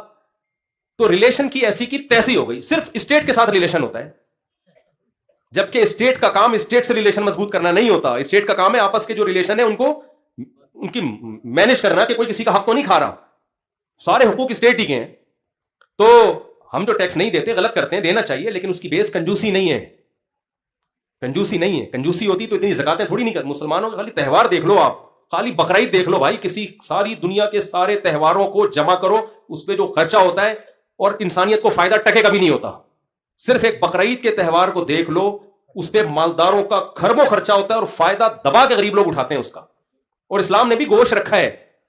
وجہ کیا ہے؟ میں ابھی افریقہ میں ہو کے آیا ہوں نا, تو مجھے پتا چلا کہ یہ جو صدقات و خیرات میں اسلام نے بہت جگہوں پہ خود متعین کر دیا یہ دو. وہاں کیا کرتے ہیں لوگ, کہتے ہیں یہاں عیسائیوں پہ پیسے دیتے ہیں, شراب میں اڑا دیتے ہیں. گوشت تو انسان کی بنیادی خوراک ہے. جب آپ قربانی کرو گے تو گوشت ہی دو گے. غریب اس کو سٹے بازی میں گٹکے میں نہیں اڑا سکتا اس کو. گوشت تو ہماری باڈی کے لیے انتہائی ضروری چیز ہے. تو اچھائی اور برائی کا معیار کیا کر کے رکھ دیا, ایسی کی تیسی کر دی انہوں نے. تو یہاں بھی ہمیں گائیڈنس چاہیے. سمجھ میں آ رہی ہے بات کہ اچھائی کی ڈیفینیشن کیا ہے. تو وہ ڈیفینیشن ہے سب سے پہلے تمہارا ریلیشن کریٹر کے ساتھ ہونا چاہیے. اگر آپ خدا کو اپنی فہرست سے نکالتے ہو, لوگ ایک نعرہ لگاتے ہیں سب سے پہلے انسانیت ہے, مذہب اس کے بعد ہے. یہ غلط نعرہ ہے. یہ بھی یوں سمجھیں کہ ایک بری چیز کو اچھے لبادے میں اڑ کے پیش کیا جا رہا ہے. ہونا یہ چاہیے کہ مخلوق کا آپس میں ریلیشن سے پہلے سب سے پہلے خالق اور مخلوق کے ریلیشن کو فوکس کرنا چاہیے. دیکھو ماں باپ کا رشتہ پہلے ہے, بہن بھائیوں کا پہلے ہے؟ ماں باپ کا پہلے نا. تو خالق اور مخلوق کا پہلے ہے. تبھی حدیث میں آتا ہے لا طاعۃ لمخلوق فی معصیۃ الخالق. خدا کو ناراض کر کے مخلوق کو خوش نہیں کیا جا سکتا. اب کوئی نامحرم خاتون ہے, آپ سے ہنس ہنس کے بات کر رہی ہے اور آپ اس سے بات نہیں کرتے تو اس کا دل ٹوٹ رہا ہے. میرے پاس آتے ہیں نا فون, اب تو بہت کم اٹھاتا ہوں میں, کہ جی وہ میرا بوائے فرینڈ تھا, میں نے اس کو منع کر دیا, بلاک کر دیا, تو وہ خودکشی کے خیالات آ رہے ہیں, اس کا دل توڑنے کا مجھے گناہ تو نہیں ہوگا؟ ویسے ویسے بیوقوف دنیا میں پڑے ہوئے ہیں یار. میں کہتا ہوں آپ اس کو خودکشی کرنے دو, نہیں کرے گا تو آپ کو گناہ ملے گا. سمجھ رہے ہیں؟ کیونکہ آپ نہیں جبھی کرے گا جب آپ اس سے بات چیت کرو گے. تو اس کو بولو بھائی تو کھمبے سے چپک کے مر جا, تو کھائی سے نیچے گر کے مر جا. اس کا گناہ آپ پہ نہیں ہوگا, کیونکہ سب سے پہلے ریلیشن کس سے بنانا ہے؟ ہاں, شوہر آپ کے غلط ایٹیٹیوڈ کی وجہ سے اگر خودکشی کے خیالات آ رہے ہیں, پھر اللہ پوچھے گا کہ میں نے اس سے تمہاری شادی اس سلسلے میں نہیں کرائی تھی کہ برین ہیمریج سے. کوئی خاتون آئی, خواتین بیان سن رہی ہیں, تو ان جیسی خواتین کے بارے میں بات نہیں کر رہا, ان کے علاوہ ٹائپ کی خواتین کے بارے میں بات کر رہا ہوں. وہ ایک خاتون, میرے ایک آدمی لایا اپنی اماں کو میرے پاس نا, کہ بہت ہمارا جینا حرام کیا ہوا ہے اماں نے نا. تو میں نے جب بلایا وہ بولے جا رہی ہیں, چپ ہی نہیں ہو رہی, میری سن نہیں رہی, خود بولے جا رہی ہیں. میں سوچنے لگا کہ یار ان کا شوہر کیسے رہتا ہوگا ان کے ساتھ. تو میں نے کہا آپ کے شوہر زندہ ہیں؟ کہتے نہیں, وہ تو 10 سال پہلے انتقال کر چکے تھے. میرے دل میں بات آئی فوراً, برجستہ منہ پہ, لیکن میں بریک لگا کے روکا اپنے آپ کو نا. میں نے کہا یعنی شادی کو ان کے 30 سال ہو گئے تھے. میں نے کہا بڑی بات ہے 20 سال نکال لیے اس میں, بڑی بات ہے کہ اس نے. وہ ایک آدمی کی بیوی بیمار تھی نا ہاسپٹل میں, تو باہر بیٹھا ہوا تھا بینچ پہ, تو ڈاکٹر نے آ کے بتایا کہ بس اب چند گھنٹوں کی مہمان ہے. بہت ایک افسوس کے ساتھ اس آدمی کی لمبی آہ بڑی اور کہا کہ ڈاکٹر صاحب جہاں اتنے سال صبر کیا 2-3 گھنٹے. اچھا یہ جو خواتین بیان سن رہی ہیں ان کے بارے میں بالکل نہیں ہو رہی ہے بات. وہ خواتین کہتی ہیں ہمارے خلاف بات کر رہے ہیں, آپ کے نہیں, ویسے ایک لطیفہ ہے. تو بھائی اچھائی اور برائی کا جو معیار ہے وہ کون بتائے گا؟ وہ اللہ بتائے. تو اللہ کہتے ہیں سب سے پہلے ریلیشن کس سے ہونا چاہیے؟ خدا. تو اللہ نے اچھا اس کے بعد مخلوق کا آپس میں, ان 2 ریلیشن کا نام اسلام ہے. سمجھ رہے ہیں؟ مخلوق کے ریلیشن کو بھی ایکسپلین کیا, باپ کا کیا حق ہے, ماں کا کیا حق ہے, بہن کا کیا حق ہے, بیٹی کا کیا حق ہے, بیٹے کا کیا حق ہے, بہو کے ساتھ کیسا ریلیشن ہوگا تمہارا. بہت سارے ڈیپ میں جا کے اتنے حکام کے ایک ایک ٹاپک پر گھنٹوں بیانات ہو سکتے ہیں. ایسے لاوارث نہیں چھوڑ دیا کہ بس ہیومن رائٹس اور ویمن رائٹس, نہ غیر مسلموں کے الگ حقوق بتائے, جانوروں تک کے حقوق. میں نے ایک دفعہ جانوروں کے حقوق پر بیان کرنا تھا, اتنی حدیثیں 1.5-2 گھنٹے جانوروں کے حقوق پہ بیان ہوا ہے, کہیں لاوارث نہیں چھوڑا. پھر خدا سے ریلیشن, اس کے لیے بھی خالی پیلی کا ریلیشن نہیں, انگریز کا ہوتا ہے ریلیشن کتنا, اوہ مائی گاڈ. حیرانی میں وہ کیا کہتا ہے, بولو اوہ مائی گاڈ. اس سے زیادہ کچھ نہیں. گاڈ کیا کہتا ہے, شراب پیو نہیں پیو, چھوڑا یار یہ پادریوں کی باتیں ہیں, سوسائٹی میں رکھو. ہومو سیکشولیٹی سوسائٹی میں لیگل کر دی بھائی, ان دونوں کا غفار کی شادی 17 سے ہو رہی ہے, تو سبکتگین کو تکلیف کیوں ہو رہی ہے اس میں؟ ہومو سیکشولیٹی کو اتنا پھیلا دیا. میں تو کہتا ہوں کیسا یار, اللہ کا شکر کرو اللہ نے ہمیں مسلمان بنایا, ورنہ یہی ایک چیز میں گائیڈنس نہ ملے تو انسان پاگل ہو جائے. میں وہ باہر گیا, میں نے پوچھا ان گوروں سے, پوچھو یہ جس کے قائل ہیں کہ تم جب بیٹے کی شادی کرو گے تو بہو کون سی ہوگی, داماد کون سا ہوگا, اس میں کتنی بڑی کنفیوژن میں انسانیت کو ڈال رہے ہو بھائی. پاگل ہو گئے بیچارے, برباد ہو گئے یار. تو اللہ سے ریلیشن کے لیے بھی اللہ نے کہا صرف اتنا کافی نہیں ہے, اوہ مائی گاڈ, بلکہ 5 ارکان دیے. سب سے پہلے 5 نمازیں, وہ پڑھی کیسے جائیں گی یہ بھی بتا دیا پوری ڈیٹیل میں. وہ تو پھر ہم مولویوں کے پھڈے ہیں کہ رفع الدین کرنا ہے کہ نہیں کرنا, نبی نے دونوں طرح سے پڑھی ہے. اللہ اس کے رسول نے پورا ایکسپلین, جو ضروری چیزیں تھیں بتا دی ہیں. لوگ کہتے ہیں اتنی نمازوں میں اختلاف ہے, بھائی کہاں اختلاف ہے؟ سب کے نزدیک نماز میں پہلے قیام ہوگا, پھر رکوع ہوگا, پھر قوما میں جائیں گے, پھر 2 سجدے ہیں. کوئی ایسا فرقہ دیکھا جو 2 کے بجائے 3 سجدے کہتا ہو؟ تو سب کچھ تھوڑا سا, یہ تو اتنا تو اس امت میں اختلاف ڈالا گیا ہے تاکہ اس امت کو اختلاف کرنے کی بھی سلیقہ آئے کہ کیسے اختلاف کیا جاتا ہے. آمین سب کہتے ہیں, کوئی زور سے کوئی آہستہ. اب اس پہ ایک مولوی تقریر کر رہے ہیں, جو آہستہ آمین کہ وہ جہنم میں وغیرہ, دوسرا جو زور سے آمین کہ. تو یہ مولویوں کے پھڈے ہیں, یہ اسلام کا قصور بولو, یہ اسلام کا کی ٹینشن نہیں ہے, تو مولویوں کے بنائے ہوئے ہیں کہ اس پہ اتنا ایکسٹریم لیول پہ چلے جاتے ہیں. سب کے نزدیک صبح صادق کے وقت روزہ شروع ہوتا ہے, غروب آفتاب میں. سب کے نزدیک رمضان میں ہی رکھنے ہیں روزے, شوال میں نہیں ہے جو فرض روزے ہیں. عید بھی متعین ہے, بقرعید بھی متعین ہے. چاند کے پھڈے وہ تو مینجمنٹ کی گڑبڑ کی وجہ سے ہے نا. اسلام نے بتایا بھائی یہ رائٹ گورنمنٹ کے پاس ہے کہ عید کب ہوگی اور بقرعید کب ہوگی. سعودی عرب میں کوئی پھڈا نہیں ہوتا کیونکہ مضبوط حکومت ہے, ہمارے یہاں کو پتہ نہیں چل رہا ہوتا. ہر آدمی اٹھ کے وہ چاند کا اعلان کر رہا ہوتا ہے. ہو سکتا ہے پشاور میں ہو چکی ہو عید, خیر اتنی نہیں ہو رہی. تو وہ کہتے ہیں ہم یہاں کراچی والے غلط ہیں. اب میں اس بحث میں نہیں پڑتا کہ ہم غلط ہیں, وہ یہ ہلال کمیٹی صحیح ہے, ہلال کمیٹی غلط ہے, ایک الگ بحث ہے. تو موٹی موٹی چیزیں ساری ایکسپلین کر دی. لا تقربوا الزنا, زنا کے قریب بھی مت پھٹکو. انما الخمر والمیسر, شراب جوا حرام ہے. انشورنس کو ہم کیوں غلط کہتے ہیں؟ ہمیں شوق نہیں ہے بھائی. یہ یہودیوں نے گیم کھیلا ہے دنیا سے پیسے. یہ ایسے ہی ہے, میں آپ چاروں سے 1-1 کروڑ روپے لے لوں اور آپ کو سیکیور کروں, اگر آپ کی ٹانگ ٹوٹ گئی تو میں ہوں نا. اور بھائی ٹانگ ایک کی ٹوٹے گی, صحیح ہے نا, اور 3 کے پیسے تو کھا گیا. یہ فری پھوکٹ میں کھانے کا ایک بہترین طریقہ یہودیوں نے ایجاد کیا. اب چونکہ یہودی ہی دنیا کے ٹھیکیدار ہیں, وہ اس کو غلط نہیں کہیں گے. اگر اسلام ہمارا مذہب نہ ہوتا تو ہم بھی غلط نہ کہتے, بلکہ ہو سکتا ہے انشورنس کمپنی کے مینیجر بنے ہوئے ہوتے. لیکن گاڈ جب بیچ میں آتا ہے, وہ انسانوں کو شرارتوں کو جانتا ہے. جیسے اس نے شراب کو لیگل نہیں کیا, ہومو سیکسولیٹی کو اس نے لیگل یونائٹڈ نیشن نے کر دیا, پھر بھی خدا نے لیگل نہیں کیا. تو اس لیے خدا نے جوئے کو بھی لیگل نہیں کیا, انشورنس کو بھی لیگل نہیں کیا. وہ مجبوری میں کر رہا, وہ ایک الگ بحث ہے. بعض ملکوں میں علاج ہوتا ہی نہیں ہے اس کے بغیر, وہ لیکن اس کو صحیح تو نہیں کہا جا سکتا نا. وہ بھوک سے مرنے والا خنزیر کھا رہا ہو تو وہ ایک الگ چیز ہے, لیکن یہ تو نہیں کہ خنزیر حلال ہے اسلام میں. تو یہ ساری گائیڈنس ہمیں, تو خدا سے ریلیشن کے لیے اللہ نے 5 نمازیں بتائیں, ان میں کوئی اختلاف بولیں نہیں. اس سے پہلے وضو کرنا ہے, صاف ستھرا ہونا ہے, طہارت کے احکام بتائے. اور پھر خدا سے ریلیشن کے لیے دوسری چیز ہے زکوٰۃ. تیسری چیز اللہ نے بتائی روزہ, 1 مہینہ میری خاطر بھوکا اور پیاسا رہنا ہے. پھر حج زندگی میں 1 بار.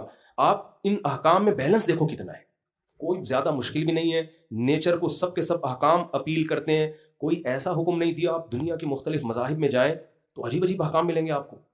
آدمی کہتا ہے یار یہ پنڈت جی کر سکتے ہیں, پبلک میں یہ احکام لاگو ہی نہیں ہوتے. تو یہ سارے اللہ سے ریلیشن بنانے کے لیے, تاکہ انسان کو اللہ یاد رہے. اللہ کو یاد رکھنے کے لیے جیسے ہم اپنے ماں باپ کو یاد رکھنے کے لیے فون کرتے ہیں, گفٹ بھیجتے ہیں, دعوت پہ چلے جاتے ہیں, تو ورنہ ابا مانیں گے کہ میرے بچے مجھے یاد کرتے ہیں؟ اب سارا دن ابا کی تسبیح لے کے کرتے رہو, لیکن ابا کہیں گے بھائی تم نے موقع پہ تو یاد نہیں کیا. تو اللہ کہتے ہیں موقع پہ یاد کرنا ہے. نمبر 1, جب دن کا آغاز ہو رہا ہو, فجر سے پہلے, یہ ایک موقع ہے. دن کی ابتدا کس سے ہوگی؟ میرے ذکر سے ہوگی. پھر جب سورج ڈھلنا شروع ہو, یہ ٹائم میں بہت بڑی چینجنگ ہو رہی ہوتی ہے, اس چینجنگ کے وقت بھی نماز پڑھنی ہے. پھر عصر کے وقت میں ایک ٹھنڈا ٹائم ہوتا ہے, کلائمیٹ چینج ہو رہا ہوتا ہے, اس میں بھی. پھر سورج غروب ہونے کے وقت چینج ہو رہا ہوتا ہے, اس میں بھی. یہ 5 ٹائم جو نمازوں کے رکھے ہیں, اس میں زمین میں بہت بڑی تبدیلی ہو رہی ہوتی ہے. ہر تبدیلی کے وقت اللہ نے ہمیں نماز پڑھنے کا حکم دیا. پھر سال میں 1 دفعہ رمضان, 2 دفعہ ہوتے ٹینشن میں آ جاتے, 1 مہینے سے کم ہوتے تو کوئی ٹینشن ہی نہ ہوتی. اور پھر یہ دیکھو اسلامی مہینوں میں یہ, حالانکہ اس وقت بھی یہ شمسی مہینے تھے, جنوری فروری مارچ اس وقت بھی تھے, لیکن اسلامی مہینے میں, تاکہ کسی کنٹری میں جب آپ رہتے ہو تو اگر آپ نے بہت لمبے روزے رکھے ہیں تو آپ کو سہولت دی جائے بہت چھوٹے روزے. ناروے میں جن لوگوں نے گرمیوں میں روزے رکھے 20-20 گھنٹوں کے, تل ملا جاتے تھے, فون کرتے تھے, مصعب کیسے؟ میں کہا بھائی رکھو, سردیوں میں مزے بھی کون اڑائے گا؟ تم ہی اڑاؤ گے مزے سردیوں. تو اس میں ایک حکمت یہ بھی ہے کہ وہ گھومتا ہے. تو یہ سارے احکام اللہ نے دیے, انہی کی یہ کڑی کیا ہے بھائی؟ رمضان. تو یہ آپشنل نہیں ہے. غامدی صاحب نے فتویٰ دے دیا کل صبح آپ کا پیپر ہے تو آپ روزہ چھوڑ سکتے ہیں, تو وہ فتوے کی شریعت میں کوئی حیثیت بولیں نہیں ہے. اسلام کے حکام آسان ہیں, لچک نہیں ہے. دنیا کے کوئی بھی لا جب بنایا جاتا ہے نا, اس میں فلیکسیبلٹی اگر رکھ دی جائے تو پھر وہ لا ہی ناقص ہوتا ہے. مثال کے طور پر بس ایک آخری مثال دیتا ہوں. دیکھو سورج غروب ہونے سے 2 سیکنڈ پہلے آپ نے روزہ کھا لیا, روزہ ہو جائے گا؟ آپ یہ بولو یار اللہ کو ایسا تھوڑی ہے کہ سارا دن کا میں بھوکا پیاسا 2 سیکنڈ پہ مجھے وہ کر دے. نہ بھائی 1 سیکنڈ پہلے بھی نہیں, سورج غروب ہونے کے بعد ہی کھانا پڑے گا آپ کو. اور پھر غروب ہونے کے بعد نہیں کھانا غلط ہے, پھر کھاؤ آپ, کیونکہ اب جب ختم ہے تو آپ کیوں بھوکے بیٹھے ہوئے ہو؟ بلا وجہ کے فنٹر بننے کی کوشش کیوں کر رہے ہو؟ تبھی آپ دیکھو عید الفطر میں نبی صلی اللہ علیہ وسلم عید کی نماز سے پہلے کھایا کرتے تھے کچھ, جبکہ بقرعید میں نہیں تھا. وجہ اس کی ہے کہ بھائی 1 مہینہ کے روزے رکھے ہیں نا, تو عید کے دن بتایا کہ آج روزہ نہیں ہے تو ہم جلدی کھائیں گے تاکہ پتہ چلے آج نہیں ہے. سمجھیں گے؟ بقرعید میں یہ حکمت نہیں ہے. تو لا ہے ایک, اس کو ہمیں بنا کے دیا اسلام نے. تو اسی طرح زکوٰۃ ہے, رمضان کے روزے ہیں, تو اپنا پہلے ایمان اسلام پہ مضبوط کریں, اور پھر یہ رمضان سے پہلے تیاری کر لیں, اس کی تراویح پڑھیں پابندی کے ساتھ. دیکھو جو کام ٹینشن کے ساتھ ہوتا ہے سکون اسی میں ہوتا ہے. ہم چاہتے ہیں کہ بالکل کچھ بھی نہ ہو, بس ایسی لائف گزر جائے. تو ڈپریشن ہمیشہ ان لوگوں کی بیماری ہے جن کو سرے سے کوئی ٹینشن ہو ہی نہیں. سمجھ رہے ہو؟ کمارے خودکشی سے زیادہ مرتے ہیں, حالانکہ شادی شدہوں کی ٹینشن ان سے زیادہ. اور 4 ٹینشنیں تو پاگل کر دیں آدمی کو. کیا خیال ہے؟ آپ کا دماغ کہیں اور جا رہا ہے, حالانکہ میں بھی وہیں لے کے جا رہا ہوں. لیکن آپ دیکھو خودکشی ان لوگوں میں زیادہ ہے، گرل فرینڈ کا تو کوئی مسئلہ ہی نہیں ہے، ہمارے یہاں کم ہے، حالانکہ ٹینشن ہے ہمارے یہاں. تو بھائی دیکھو جیسے ڈاکٹر کہتے ہیں نا اسٹریس کے لیے ضروری ہے کہ ایکسرسائز کی اسٹریس میں اپنے آپ کو ڈالا جائے. جو بیٹھے پڑے رہتے ہیں کہ ہم سکون میں رہیں تو وہ سکون میں نہیں رہتے. تو ایسے ہی مینٹلی ہیلدی ہونے کے لیے، خوش ہونے کے لیے ضروری ہے کہ کچھ ٹینشنوں میں اپنے آپ کو ڈالا جائے. تو روزہ بھی اللہ نے ہمیں ٹینشن دی ہے، تبھی نبی نے فرمایا للصائم فرحتان، روزے دار کو 2 خوشیاں ملتی ہیں، ایک تو آخرت میں ملے گی اور ایک جب افطار کرتا ہے.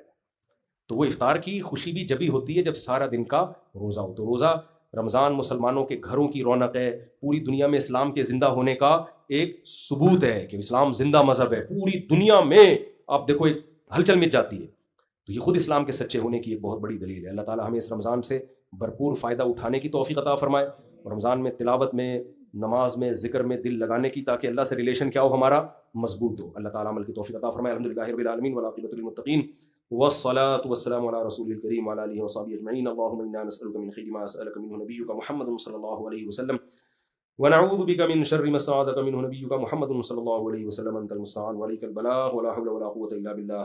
صلى الله تعالى على خير خلقه محمد.